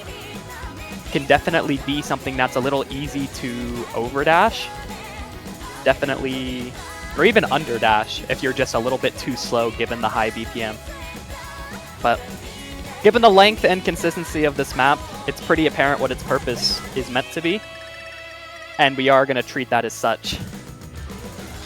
Yeah, definitely going to be the simplest No Mod 1, I'd assume. Surely it doesn't get easier than this, Connor, as we move forward, right? Wow. CTB Whitecat with the knowledge. Yeah. He already knows. What do you mean? What? Oh, wait, yeah, you're right. All the star ratings. There's also, what, there was a prediction that was started like 15 minutes ago? Oh yeah, that's on true. Star ratings? I don't know. Cast your votes. Above 5.5. Now this is above 5.5. So that's one. Yeah. Yeah, we're... Two more to go. Now let's peek our No Mod 2 potential contender. Oh, No Mod 2 is not. Now we do have a Wangle Line song mapped by Malai, Island of Orchids. We did get permission to use this track. Thank you, Miss Wangle Line. And the background was done specifically by Wangle Line's cousin, who also did the background for the original and Duo Dash. So really huge props to Malai for getting all the permissions so that he could map a Wangle Line track. As for the map itself, it's a slightly different direction regarding No Mod 2 in early stage, because we don't want to crank our No Mod 2 in such a dense techie way. So we're going to see some kind of soft technical patterns with some turnarounds and some soft walks. And even some patterns like those, like the slider stairs, where you kind of have to dash through the slider and then turn around. Oh, wow. Okay, we got these buzz sliders too. And we got a few precision stacks here. Yeah, that's reminds me of JBH. I don't know, was that 2022? He did something very similar. I don't know if it was qualifiers or not though, but yeah, these kind of like dragging precision stacks. They're very challenging though for the most part, I would say, because of all the precision you would need. Yeah, very like, the stacks are very walkthrough. We have this rhythm change jumps right here as well. Nothing too crazy, but I believe the snapping is actually 1-5 for some of these. So it's just, yeah, just something to keep track of. Moving into some of these precision-based sliders as well. Yeah, and one thing to point out is I'm very happy that it's Malai mapping this. I feel like this fits Malai really well. Like these like beginner stage, like I would call this like semi-tech. Doesn't feel like I'm kind of hardwired to say tech is like Gemzu Rusty, like the qualifier No Mod 2, but this is a really good like step back for round of 32. It's a lot more friendly for players, and I'm just happy to see Malai mapping in the big CWC 2025. Yeah, seeing him back once again is really nice, and it's definitely very apparent to see his improvements as a mapper this year by comparing this custom to his one from last year. So this is definitely a different approach for our round of 32 No Mod 2 in reforms of how it's technical, but we still hope that you can get that enjoyment from something that isn't exactly the standard in this sense. Okay, moving on to No Mod 3. Gonna have Tranquility Resolve mapped by Jack Frost. Gonna be our No Mod 3 of the round. Having seen No Mod 2 and how it isn't the most symmetrical in its mapping, we did go with something, we did advise Mr. Jack Frost to go with something that is a bit more symmetrical aesthetically, and in terms of its playability requires a lot more dash control rather than movement control. So you're going to see that quite a bit with this map in terms of some of its stacks, and you will know the pattern when you see it.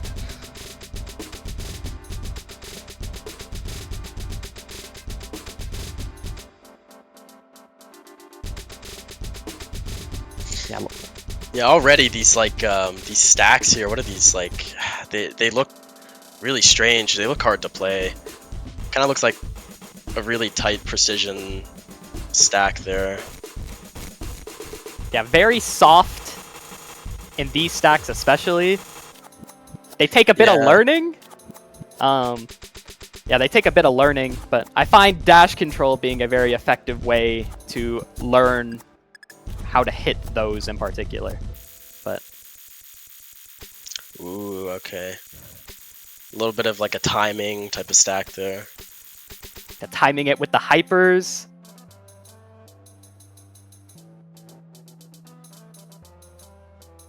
Very chill, slow part. I feel like there's probably something coming up, right? It says stay calm as the diff name. I didn't even realize that. Even the diff name advises you for the last part. Okay. Overall, it doesn't seem like anything, you know, too tricky. You know, it still feels like it's certainly in like the realm of a No Mod 3. Coming into the stream section here, we do see the spacings getting a bit wider. Yeah, definitely a lot more precision here.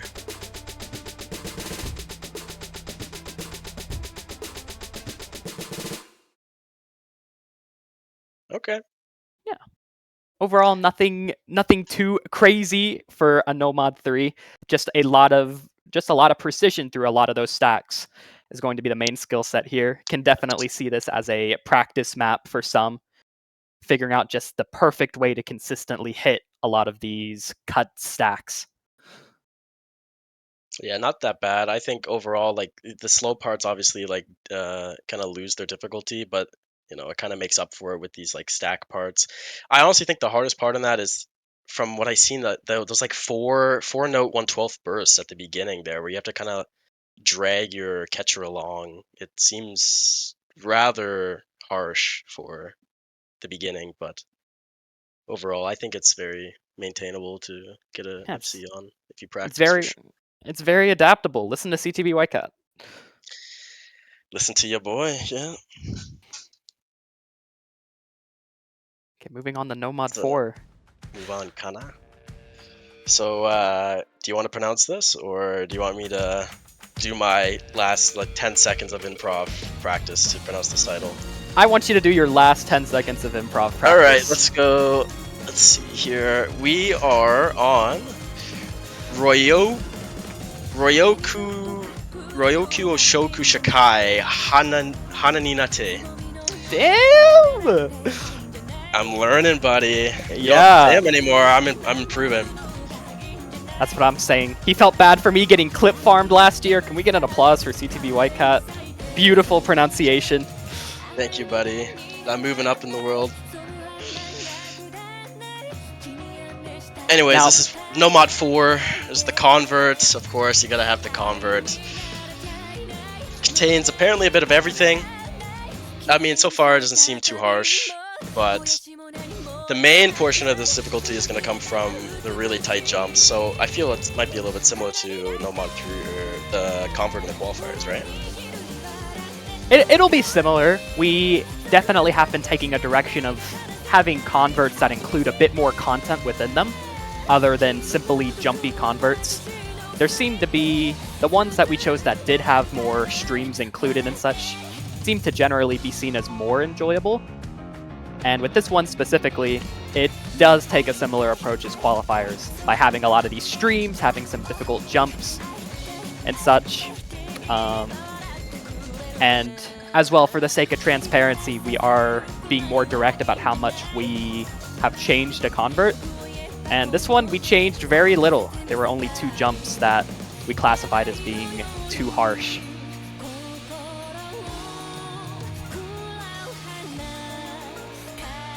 Song's also the greatest anime opening of all time. I said it. I had to say it. It just I don't is. even know what. I don't even. Yeah. Yeah. That's on It's you, okay. buddy. I don't Yeah, even no, know that's okay. what this is. I just see this background being very provocative. What? Very. I mean, dude. Hey, I'm man. playing ETB, man. I don't want to see something like this on my tournament. Is there a break in this map? It's rankable. It is rankable. Yeah, it is rankable. I think there's there's this break, if you count this. It doesn't show the background though, so we're good. Yeah.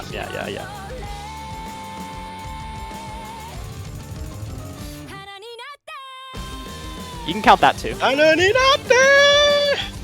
That's a crazy vocal. That's what I'm saying. Have to grace the map pool with the greatest anime opening song of all time. So I did pronounce that right. Yeah. Let's go, dude. That's what I like. I'm telling you, I know this song. Your pronunciation was beautiful. That's crazy.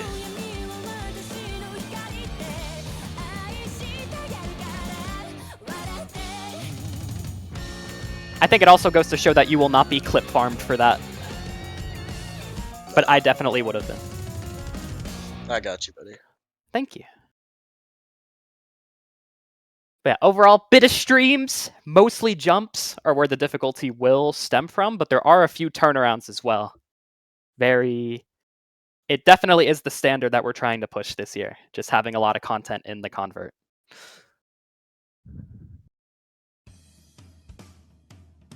All right, gonna be Hidden One, Sing a Song, mapped by Luminate. And with our ones of the round, our No Mod 1, Hidden 1, Hard Rock 1, consistency is the key. We are in round of 32 here. So we are gonna see a lot of these high spacing hyper dashes as our consistency test of the round. We're gonna see some double hypers. You're gonna be jumping around the screen a lot as you bounce from hyper to hyper. Something that Luminate as a mapper is very familiar with in a lot of the songs that they do map. As well as being Swing. Swing Hidden 1. Banger. That is true. Swing on Hidden has always felt, at least very challenging for me. I'm very glad I didn't have to go in for Hidden on the qualifiers. That would have been a nightmare. Really? But, yeah, this kind of reminds me of, that one dragon map from Spectator? Caravan Palace. Caravan Palace. I mean, with the swing here, reminds me a little bit like this. Obviously a lot less in terms of difficulty, but the 1/3 swing here. Yeah, so you could compare it to the step-by-step as well. Just Yes, like not the as difficult. Yeah. Baby step by step. Yeah, it's been an entire year since we saw Step by Step. It got married, had a kid, and this is the kid. Yeah, well... Sing a song. Yeah. I gotta say, the kid's pretty mid. What? You could be playing piano and, I don't know, being Mozart by the age of 4, bro. I don't know. Wow. I think you just don't like anime music. Yeah, you're very much right. Okay. Jumping into the other Ki, just a ton of double hypers overall. Just leading to very soft choke points. We are also going to see a few stops in the middle of some of these sliders, where you're just either going to want to let go of movement or dash for just a second before jumping right back into it. Yeah, very dash heavy map. Insanely. I mean, just looking at the inputs of whoever played this replay, he actually has more dash spam than movement keys. Now, speaking of which, Hua is a first-time test player from Hong Kong, and they have been doing so well. I really want to thank them for this replay.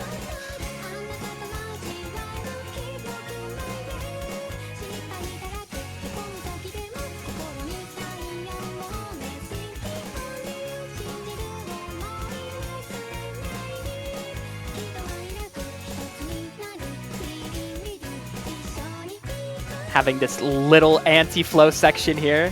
I believe that's the most consecutive anti-flows in the map, is that point right there specifically, right before the end. Can definitely see some choke points there if a player is stressing out with how good they're doing on the map. Yeah, I'll definitely play nerves here.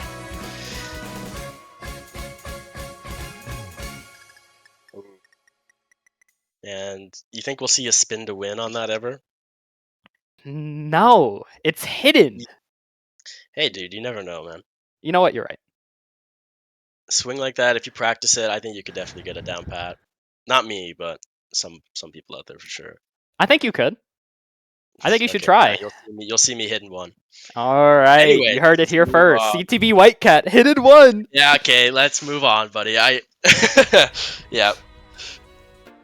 All right, now let's see if he can hit in two. Oh no. All right, gonna be Battle Junction. Was very interested to see this song at first, but this is definitely going to be matching the grounds of what some people expect from Hidden 2. Having it be it round to 32, we are going to see a lot more consistent aesthetics as well as spacings here. And with this map in particular, it's going to be a collab between Xerox and Des9. Only the two greatest mappers in the world. All my Des9 fans. Yep. Shout out Des9. This is actually his first contribution to CWC. This collab with Xerox. Yeah, there are so many Des9 fans out there. Oh yeah, I'm a big fan personally of his Daddy Yankee work. He's done a lot. Very happy to see him stepping up for CWC here. Now, his first appearance, and certainly not the last. But with this map in particular, about to get into our Ki section here.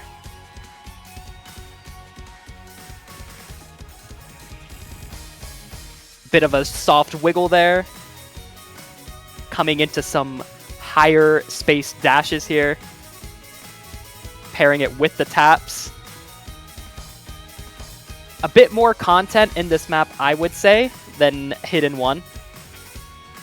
But the spacings aren't too far with the dashes. I wouldn't exactly call them edgy. And I think this is something that becomes apparent if you do test it with no mod, if you aren't Hidden proficient.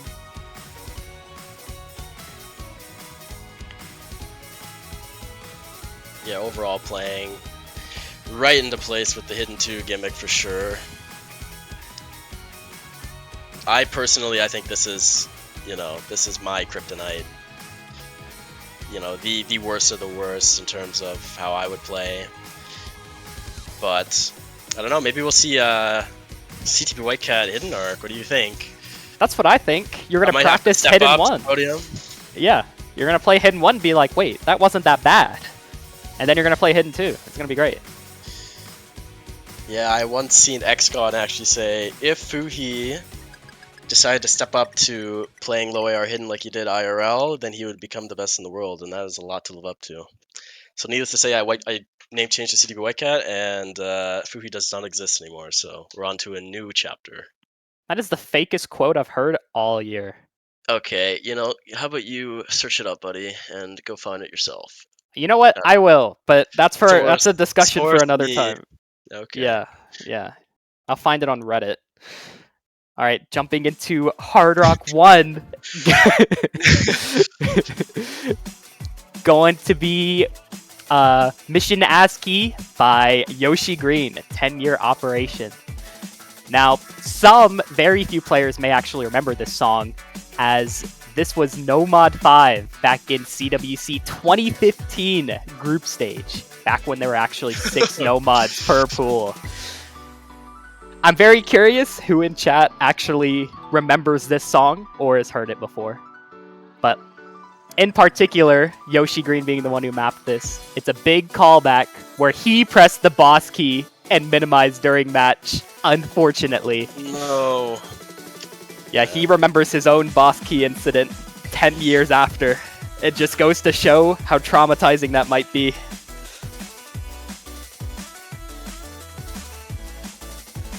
As for the map itself, I had to give the lore. This map has a lot of lore to it.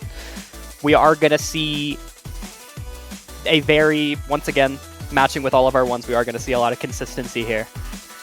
And we see that with a lot of these kind of cut streams. Streams that aren't too long and don't last for too long. And also having some soft HR placement.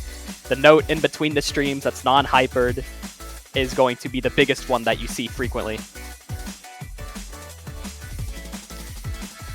Yeah, unironically, I feel like this is more streamy than the Christ and Combat Hard Rock 1 that we had in Qualifiers. I feel like this has a lot more streams to it in terms of the length. Like, I feel like we only saw one massive stream at the very end in the Hard Rock 1 Qualifiers when it was just like a big burst of notes, 1/8. So, I mean, honestly, this might play into be maybe a little bit more difficult in terms of density, but that's just my take.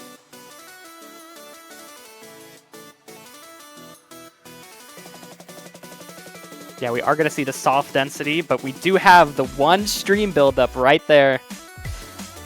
before jumping right back in.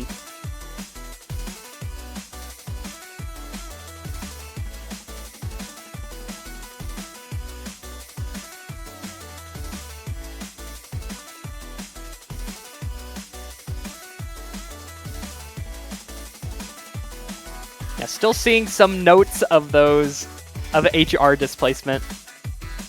Doing the best to not stray too far away to be an instant choke point. But just forces you to just pay attention as you're playing through this. Just to make sure you don't goof up. Connor, did you know that this map had a higher star rating without Hard Rock? I did! Yoshi Green design! He put a lot of time into designing the HR placement to make it feasible. And there are a lot of edge dashes with no mod. I think goes to show you how finicky Hard Rock randomization can be, right? I think for reference, I A ranked with no mod. So try at your leisure. Or expense, you decide. Could fit for a no mod 3. Oh! We'll reuse. Alright, gonna be Miku again. 2 rounds in a row. Going to be Uni Heartbeat, mapped by Ken. This is going to be our precision Hard Rock of the round. Now, since we are moving away from qualifiers, the Hard Rock 2s aren't going to be merged. So we have this one more explicitly tied to precision, rather than ultimately combining mechanics as well. And it is also above 5.5 stars, to those who have been counting. And Connor, it only says 4.2 on the screen. oh, that's not what I see. Oh wait, it is what I see. Holy moly! Blunder. Blunder. That's getting clip farmed. No, I'm getting clip farmed in round of 32. It's over. Oh man. We ain't that big yet, Chief. No, you're right. You're Yeah, right. wait till GF, man. Yeah, I'll wait till GF, man. But ultimately, the map's biggest thing is having CS all the way up at 5.7, what I originally misread, which is going to cause a lot of these timing windows for each note to be lowered quite a bit. You'll see some cross-screen big dashes, as well as just some funky streams.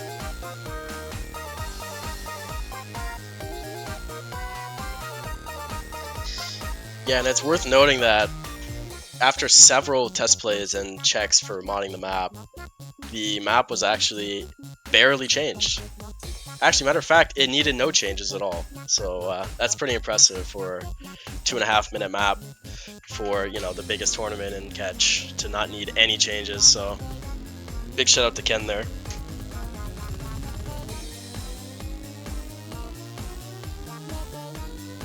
Yeah, just one of those mappers that can execute this in such a way.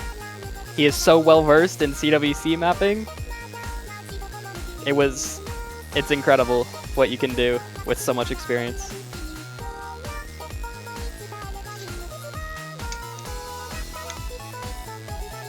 Gonna have the key change.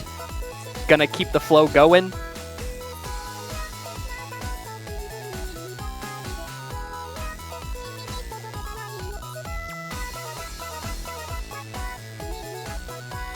Oh, and we also have another first-time replayer, Lavi Sorrow, Oh, I didn't assisting even know. with You're test right. playing the map. Yeah. Yeah, It's very- Slav has been helping out recently a lot as well. He actually just joined the Project Love team, so he's been definitely helping a lot behind the scenes recently. So big shout out to him too. I just got sent a clip, by the way, of what I messed up earlier. Just throwing yeah. that out there. It's already over. All right, going into GT1. Yeah, don't laugh. I'm doing my best. Okay, gonna have I'm not laughing. gonna have consistency DT. Gonna be Nana Mitsuki Visualization by Hex. Hex also being a first-time mapper. All my Hex fans rise up. I absolutely loved this map in particular. Hex being primarily known for platter mapping in particular gave him a perfect opportunity to map a DT map for us here. Now there are some rhythmic changes that require some slight control, but apart from that, we're going to be seeing a lot of consistency here. We have the 1/3 sections blended in. I Some mean, there's soft definitely jumps. chances to make that a lot harder, but yeah, for the sake of round 32, it's very comfy, and overall it just looks like a very simple map.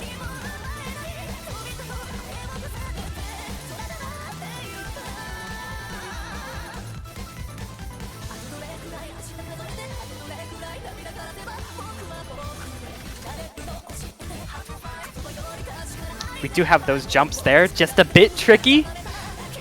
Definitely need to be focused up.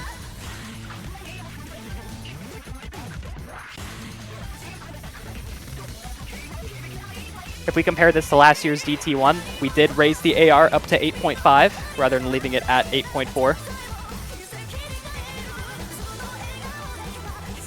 Decision definitely came from the map feeling a bit overly dense. Not something that most players would see realistically in a modern setting. Yeah, but I mean, the .1 can definitely make like a bigger difference, you know, especially as you go up in terms of your DT1s, especially in the later stages.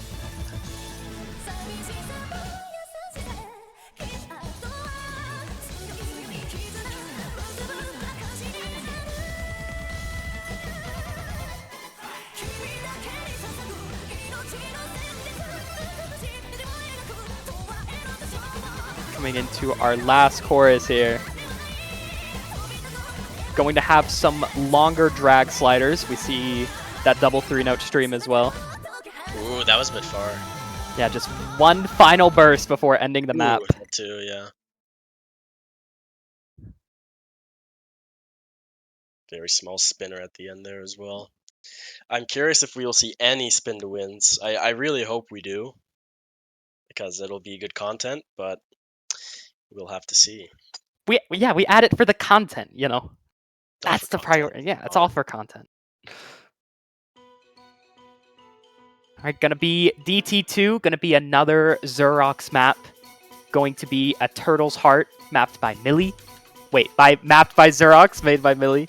Ooh, Hey, stop! And it's gonna be a Control DT2. you're good, man. Yeah. You're good. And this is going to be our very low AR DT. This is actually AR 7.8 without DT. And we are going back to the swing for our control map. And with this map in particular, it focuses on a lot of snappy movements. As well as this map is so low combo that it can definitely be seen as one of the riskier picks. Check the clock up there, we're already almost halfway done. Yeah, one of these misses could probably take away, what, at least 50k? Maybe At 40? least 50k. Yeah, that's very brutal. I don't know what the stats were for the DT2 qualifier, but I remember if you got one miss on the DT2, you would lose almost like 50k. I would swear it was brutal. Now this map, once again, being very clean in its aesthetics, but still actually quite risky. Even having some downtime here, too. One of those maps Really where the very spinner constant. can easily matter. I believe if we were to see a spin to win map, it would be this one. Connor, I feel like I've seen this song somewhere, and I don't know where. Well, you'd be right. I'm gonna call you an old player for a second, but there is another map of this song that was ranked in 2016 by Craw, and I'm sure that's where you've seen it. Yeah, that's They right. call me old is wild, but to be fair, you're not even wrong, dude. Like, Yep. I'm coming up on 10 years of this game, man. Wow! Congratulations, man! You're You here know, it's my forever. birthday, buddy. Oh man. Anyways, honestly, that might be one of the harder maps I've seen so far in the pool. Just the swing, especially with the low AR, like AR 7.8 with DT, with swing being 1/3. Oh my. It's definitely a lot more of a precision nightmare for sure.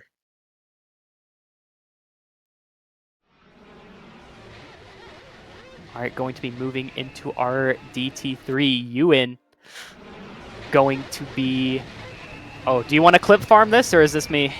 What is this, buddy? I didn't even look at the title. Oh no, that's all you, man.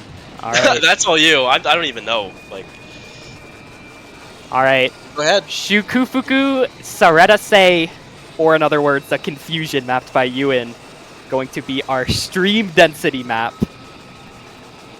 This No, is that's going. for Yeah. right as the break stops too. Absolute cinema, Connor. Thank you for utilizing that break really well there. Of course, greatly appreciated. All me. AR still kind of low. It's going to be at a midpoint between DT 1 and 2. Going to be 8.1 without DT. And also going to be the lowest CS at 3.3. And we're going to see a lot of these kind of soft 5-note streams and soft turnarounds to emphasize the idea of kind of testing early game DT streams by having some stop movements, some tap movements. And that'll ultimately be the most apparent in the key eyes here. Yeah, this looks like it's just as brutal on terms of movement like the Xerox DT we just seen there, the DT2. Especially this part here. A lot of turnarounds, as you would say. But overall, a lot of dash spam as well from whoever is playing this. Obviously, you know, the new GOAT, awfully fake bleh. I can't even see the last of their name, but I don't know if this is blessed. I don't know. That's a good question. Oh, awfully fake blessing. The new GOAT of DT, apparently. That's wild.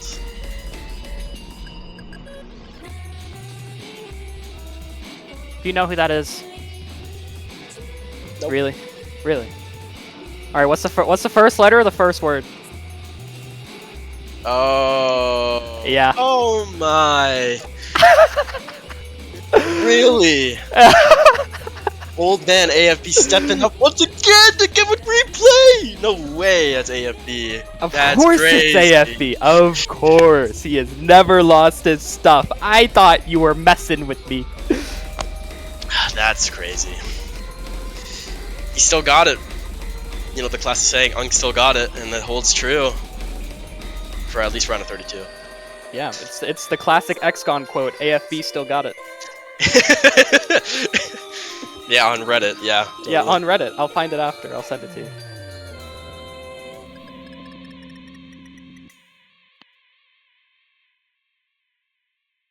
All right, gonna move into our mixed mod pool. First time seeing mixed mod in CWC. It's gonna be right here. It's gonna be a map that many of you have probably seen before. This is gonna be Euclid.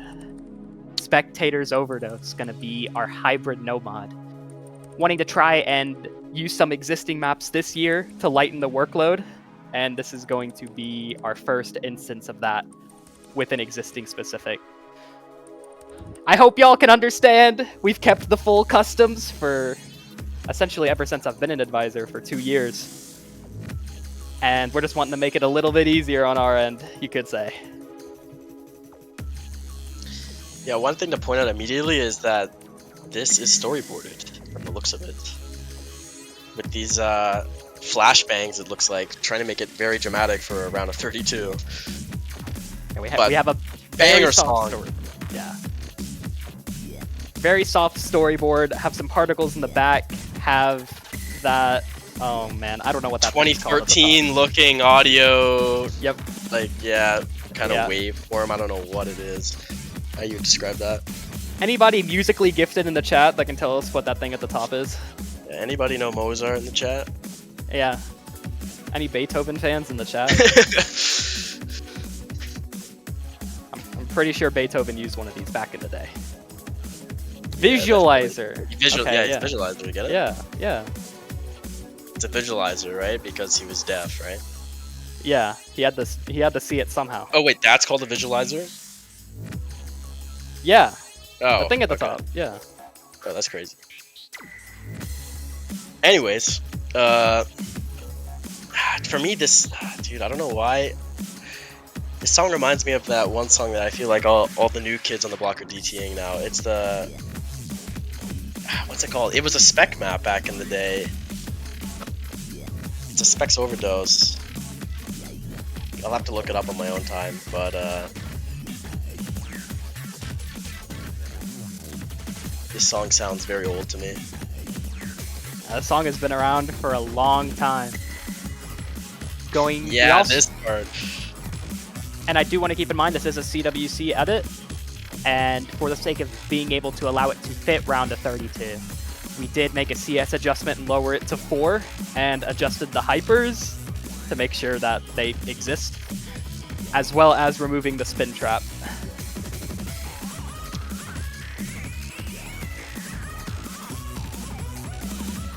We did want to showcase this with Hard Rock in particular, as there is some semi-decent Hard Rock randomization that we're allowing with this map. You can see it messing with a few of the sliders for sure.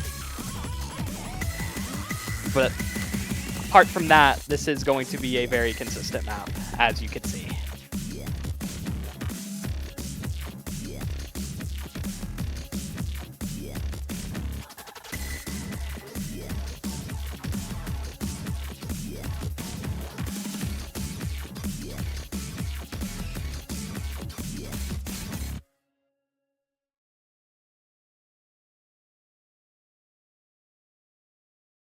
And yeah, that is going to be our first mixed mod of the pool.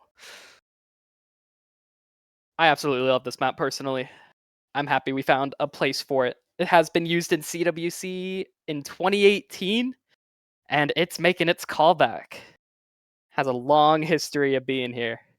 Just had to bring it back one more time. All right, gonna be Mixed Mod 2. High quality background, as you can see. That A is cat crazy. I know, a Is cat. that real?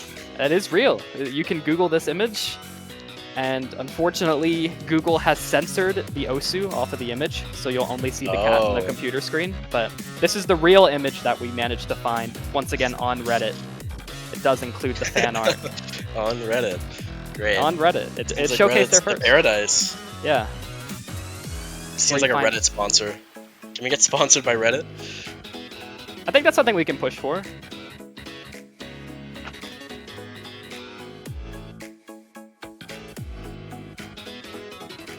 Now with this mix mod, we're going with the swing. You gotta love the swing. Just yeah. a perfect deviator. But it is definitely AFK swing. less swingy than Hidden 1 in DP2. Just pairing it with the lower BPM, it's not as readily apparent. And it's also not very dense because of that as well. Only being 110. Just gonna see a lot of the more snappy hypers rather than the consistent jumpy ones. Unless you're key-eyed.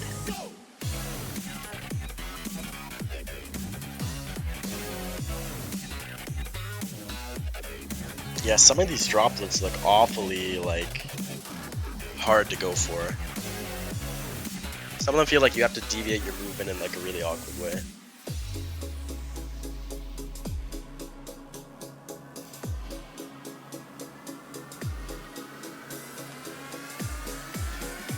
Yeah, we have our super hype build-up section.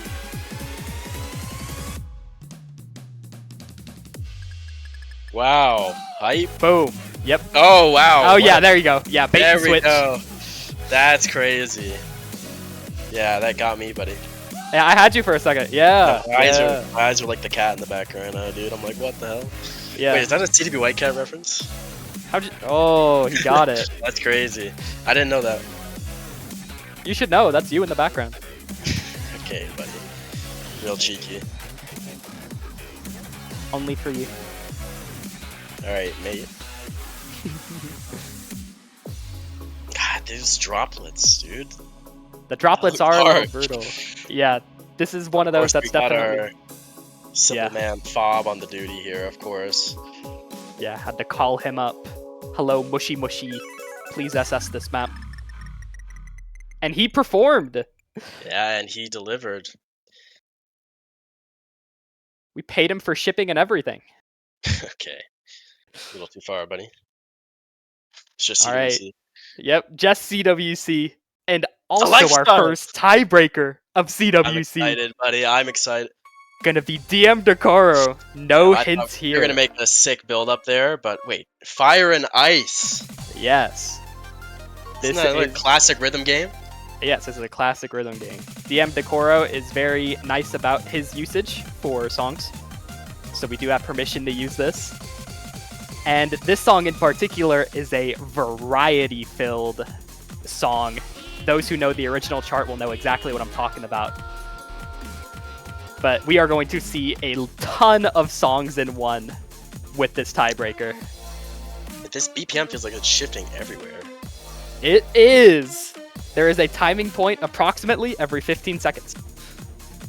Yeah, that feels definitely very brutal on trying to time your jumps here, especially with these like snaps here. I don't even know what like snapping that is. Is that 1/6? Not this. Yeah, gonna have a bit of an Snapping anti-flow is just section. changing all over the place. Yeah, some anti-flow here. Back to normal. Heavy rock. Why is this feels like a schizophrenic playlist from like SoundCloud or something, dude? What the? Yeah, now it's back to normal. That's crazy. Boom. What is that? That's what I'm saying. This song is the ultimate mashup, all things considered. Is that banjo? I do not think that's banjo. Dude. Da Vinci?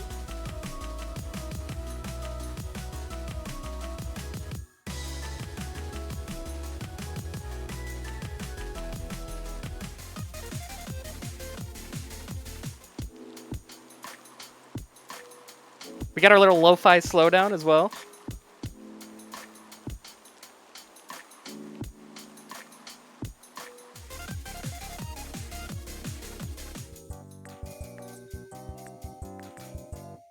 Is This this is the best part. elevator music? Yes, this is elevator music.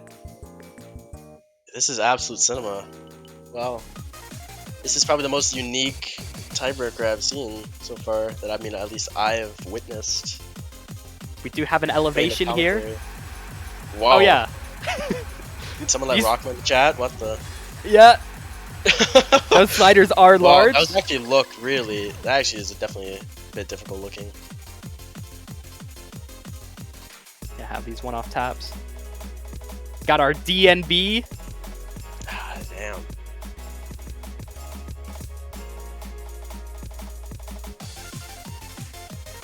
Kind of like an Nomad 2 there.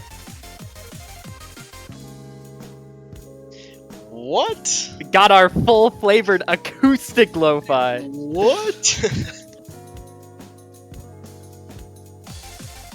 And then back to Only normal. There you halfway go. through. This song feels like it's 10 minutes long, man, because of how many changes there are to the song. Like, what is this? What? We do get a build-up portion. Is this like a boss fight? Yeah, this is it. This is what it's building up to. These look really far, by the way. Unless I'm just like tripping out. Okay, You're not tripping this. out, bro. Yeah. Am I in the Matrix? What the? No, those are far, man. What? No. You just dashed through. Okay. All right, BPM increase. The variety sections become a bit faster, a bit tougher.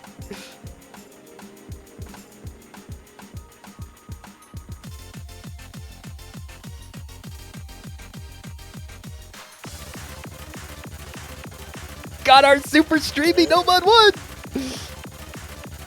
Actually, it's kind of cool that this would be a tiebreaker with all these different like sections. In terms of like different skills as well. Bit of precision. Yeah, we definitely can see an elevation moving into the second half of this map. Elevation. I'm gonna have to use that. So as you can see, it's getting more elevated here at these BPM getting faster. We have Look at the unrankable sliders. cool wiggly slider there. Yeah. May or may not be a reference to the original chart. But it is sadly unrankable, but we're gonna use it here.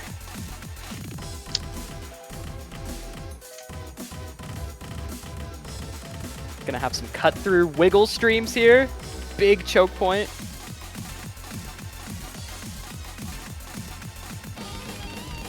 Good amount of turnarounds here. Gonna have our guitar solo. That's nice. Simple 1/8 streams there. Just a chill spinner part. Yeah. Now nothing else and a happens for the break. rest of the song. Yeah. It's just gonna wind You down. say that in a very strange manner, by the way. I don't know what you're talking about. I have no tells. Where's your sip, dude? Oh yeah. Where's your sip of Deceived? I don't know what you're talking about. Yeah, good one. Yeah. Good one. Yep. Absurdly foggy brain. That's there. What's the first letter, bro? I know. Yeah. Super Oh, high whoa. BPM here. Hey, double. This is our speed there. burst. Although it looks, yeah. Oh wow, this part looks definitely a bit of a choke point. For round. Oh, little wiggle there at the end. Yeah, little wiggle at the end. That is Don't going see to be that our coming. That is going to be our first tiebreaker. An absolute blast. I loved test playing this map because originally I was asked to assist with one section. So I just jumped to it and I'm like, oh, this song's really like chill. That's weird. And then I keep listening to it and I'm like, this is the craziest song I've ever heard in my life. So Yeah, there was huge- no. Sorry there. No, go, you go ahead, buddy. No, all you. You go ahead. All right. So, yeah, definitely one of the craziest tiebreaker songs I've heard. And I do appreciate Bunray stepping up to the task to map such a song that diverges in so many different ways. You done, buddy? Yeah. All All right, you, sick. Yeah, that was awesome, guys. Yeah, I was gonna add a bit more. I can't believe that there's so many styles in this one tiebreaker. I feel like a lot of the. What am I listening to? This is the second half of Okay. the tiebreaker. Oh. Yeah. Okay. This is crazy. I didn't know that there's a long break like this. Anyways, I'm just more happy that there are so many different styles in a tiebreaker like that, especially for round of 32. There was no real breaks in that map as well, worth mentioning. The break was only pretty much at the end. And, like, everything was done. So, might play into a little bit of stamina there. I don't know if you've got, if you don't have those hands built for stamina. And, yeah, that's pretty much it. I think it could definitely be one to play at least a few times to make it through. The nerves can really get you on the second half if you aren't prepared for it. But that This does might it. be one of the real tiebreakers to actually practice for, and not just, YOLO play at the end because you didn't expect to get, to the TV. CTV Whitecat would never. No, CTV Whitecat would, and he would FC. Wow. That's bold, I know. Yeah. I hope we don't get TB. I really don't. I hope you get TV. I hope we don't. Okay. You Yeah. said content was the priority. You, CTV Whitecat, said that. I already quoted it and put it on Reddit. So we already know that you said that. Okay. And that's what we're going to go for. And that does it for us for Round of 32 Map Pool Showcase.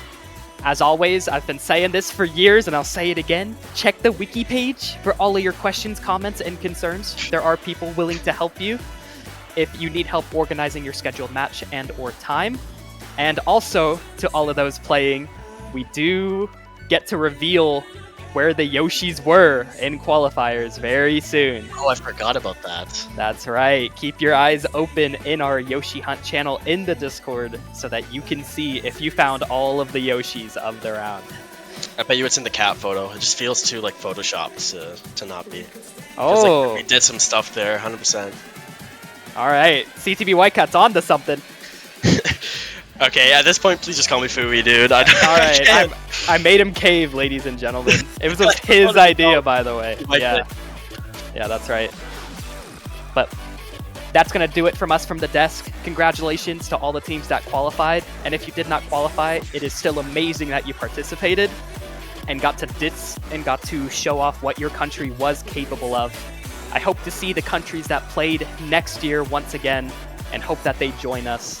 This qualifiers has been incredibly intense already, and we've gotten to see a lot of changes for many of the teams.